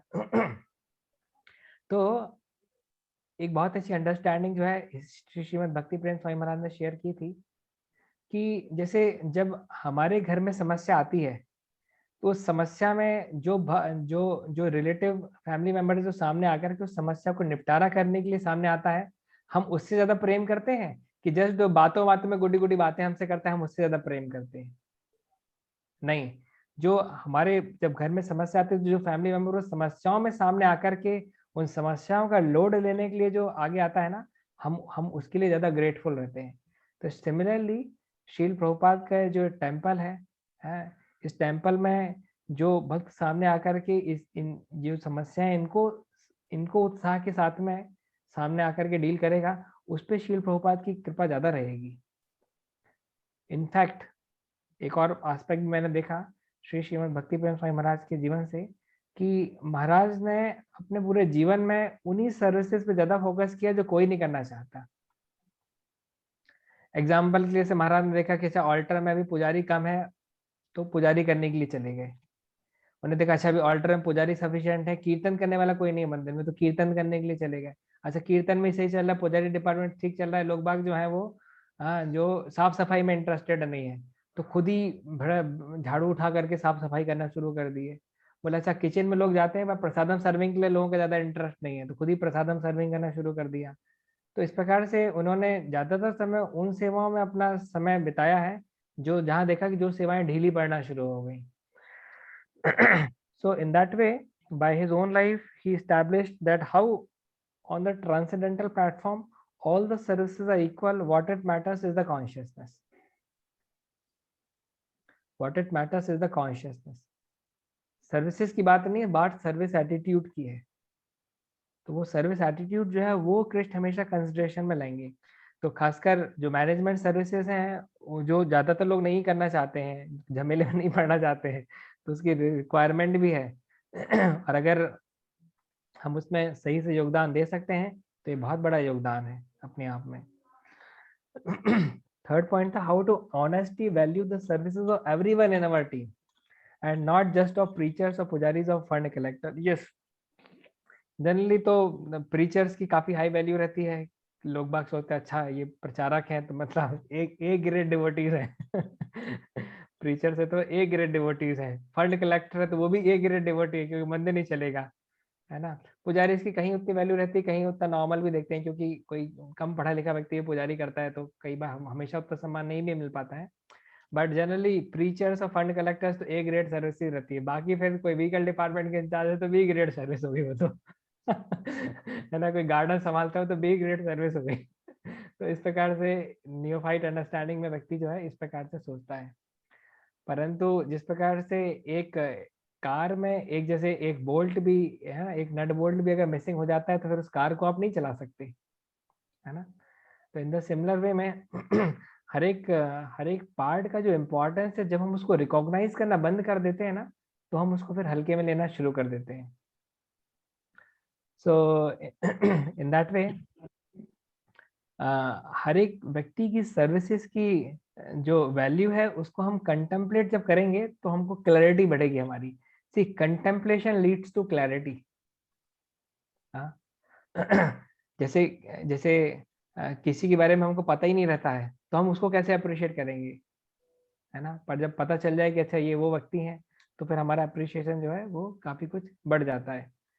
तो जैसे कि एक भक्त से मैं मिला था, उनको कुछ प्रसादम सर्विंग करनी थी, तो बाद में फिर पता चला कि अच्छा ये गुरु महाराज के पहले इनिशिएटेड डिसाइपल है, तो फिर उससे थोड़ी वैल्यू बढ़ जाती है। तो मतलब unless we know the qualities of a person ना, like we can't serve them with the same enthusiasm.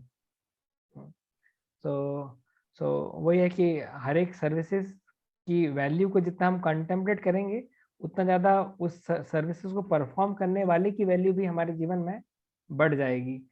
And this is a neophyte tendency when we give much more emphasis on one service and which are generally prominent in nature and give lesser emphasis to those services which are not so prominent. इस कारण से देखिए जैसे गुरुमा जब भी आते थे, श्री श्रीमद भक्तिचार्य स्वामी गुरुमा जब भी आते थे, तो वो जानते थे कि जनरली जैसे हम लोग ऑल्टर डिपार्टमेंट में हैं, तो हम लोग प्रीचिंग उतना नहीं कर पा रहे हैं, हम लोग फ्रंट लाइन टीचर्स नहीं हैं, मैं और अभय चरण प्रभु। तो always he made a point कि जब भी वो आएंगे उज्जैन में, ऑल्टर डिपार्टमेंट जरूर विजिट करेंगे। ही always made a point, preacher से मिले चाहे ना मिले, हम दोनों से जरूर मिलेंगे। क्यों? क्योंकि हम लोग एक ऐसी सर्विस कर रहे हैं जो पूरे इस्कॉन में ही कोई इस प्रकार से नहीं कर रहा है। तो हम लोग को ऐसा लग सकता है कि अरे हम क्या बिजनेस करने के लिए इस्कॉन ज्वाइन किए हैं, क्या हम बिजनेस करने के लिए ब्रह्मचारी आश्रम में आए हैं? तो ऐसी फीलिंग हमको ना सताए कभी, इसके लिए हमेशा पूछते रहते थे, how are you, Hare Krishna, Brajendra Krishna, how are you. तो इस प्रकार से पूछते रहते थे। क्यों? क्योंकि हमारी सर्विसेज की कॉम्प्लेक्सिटी ज्यादा थी, चैलेंजेस ज्यादा थे। रात में 12 बजे वो फोन आ जाएगा आपको यूएस कस्टम्स का कि आपका ऑल्टर का जो कस्टम, वो ऑल्टर का जो कंसाइनमेंट है वो रोक दिया गया है क्योंकि आपने ये डॉक्यूमेंट सबमिट नहीं किए हैं। और आपको वहां पे 6 बजे के पहले आपको सबमिट भी करने पड़ेंगे, नहीं तो उनका जो रात शुरू हो जाएगी बाद में, 7 साढ़े 7 के बाद तो उनकी रात शुरू हो जाएगी। तो it required a lot of challenges also. तो चूंकि गुरुमा जानते थे कि ये लोग चैलेंजेस ले रहे हैं तो फ्रस्ट्रेट ना हो जाए, तो इसलिए पर्सनल एसोसिएशन देते थे, इनकरेजमेंट मिलता था। क्यों? क्योंकि ये साइड ट्रैक सर्विसेज थी। तो इस प्रकार से हम समझ सकते हैं। कुछ टीचर से तो हमको बोलना भी शुरू कर दिया था, अरे तुम कहाँ लगे हो, मतलब तुम एनआईटी से पास आउट हो, तुमको फ्रंट लाइन प्रीचिंग में आना चाहिए, तुम कहाँ अल्टर डिपार्टमेंट में लगे हुए हो? क्योंकि भाई मैं अपनी इच्छा से तो नहीं लगा ना, गुरु की इच्छा से लगा हुआ हूँ। So that way. Maybe Achyut wants to add something if I missed.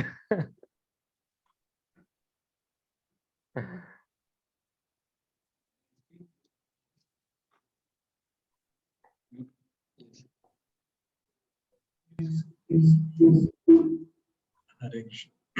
So actually, your example is so good. Actually, when I think of you, you are such a good leader. You preach also very nicely to outsiders, to devotees, and you manage so nicely. You are one person who doesn't get angry, upset, frustrated in managing a temple of hundreds of devotees, hundreds of 100 brahmacharis, and then so many other devotees, employees, and you're so regulated in your offering worship to the deities. In those years when I also used to get to worship the deities regularly, cook for them. So my main seva was cooking for the deities apart from the aratis. And sometimes I would get to assist in cleaning and this assisting in dressing. I never led the dressing except 1 or 2 times in emergency. That too for God Nitai. But yeah, those days were really good actually for our personal life. So, but I see your example now, very balanced and very chaste. If your master wants you to do something, so you love to do that actually. You love to do that service, and you have so genuine appreciation for the devotees along who are there in your temple with you, like um, uh, Dhir Shant Prabhu and this um, Krishna Kishore Prabhu, and for everyone practically.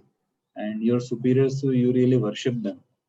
So not just okay, Bhakti Charu Maharaj is worshipable, and you are very clear. So now I came to know, okay, because you contemplate always on others' good qualities.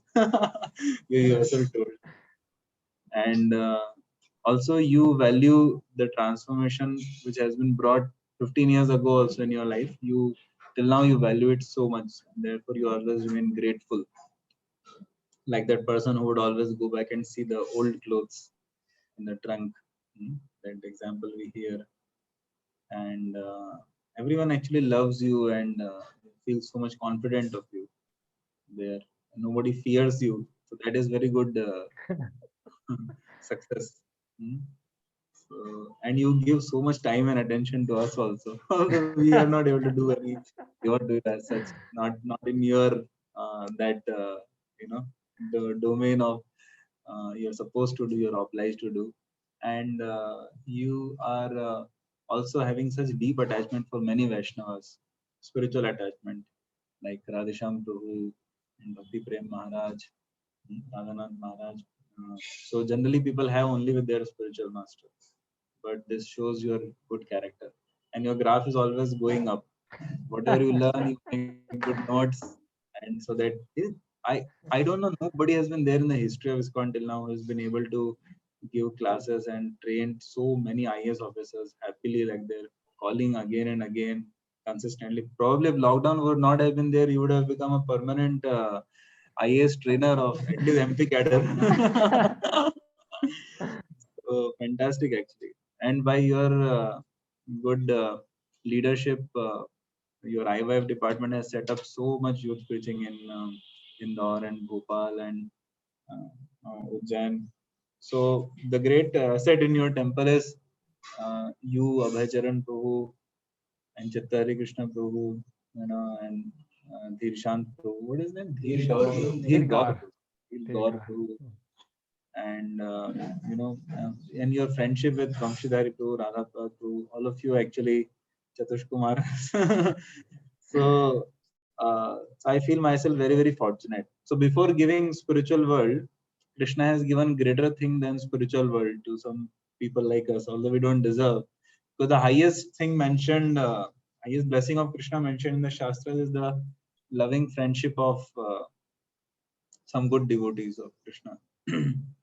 So we thank you not only for your class, but for your wonderful spiritual character. Very good disciple, an excellent leader, and very good preacher. You're a proper servant, actually. Your service attitude is very high. So thank you. And another thing, your aspirations. So I'm not sharing that with everyone here. But when you share with me on phone regularly your aspirations, that and your desires, so nice actually. One amazing thing is you're very grounded. Like this point you were telling about accountability. I also totally agree. Accountability is the power. It's a great power, which hardly devotees understand in ISKCON.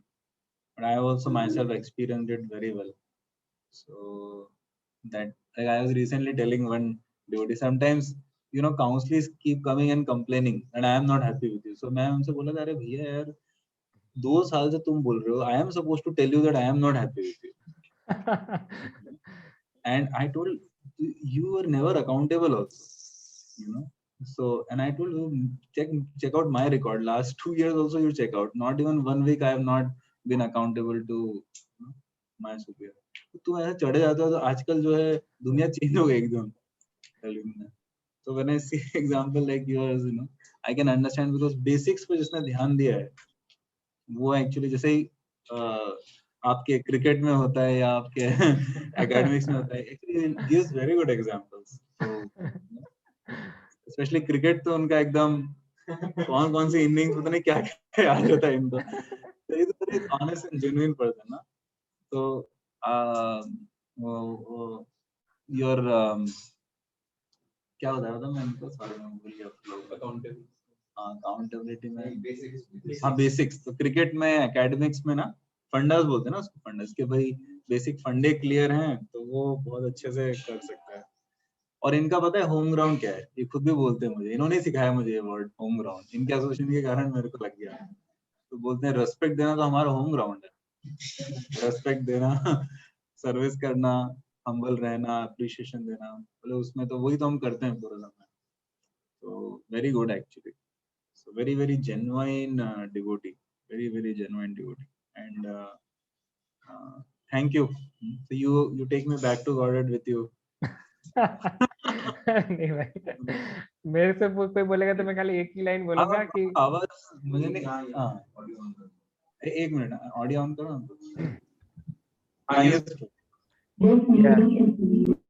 I will just say one thing, that may your words come true. Whatever you said about me na, like may your words come true. Whatever you are seeing in me na, may your words come true.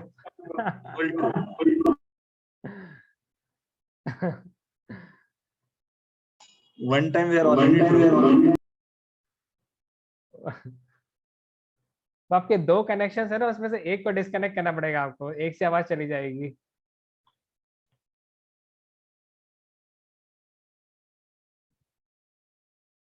Bro,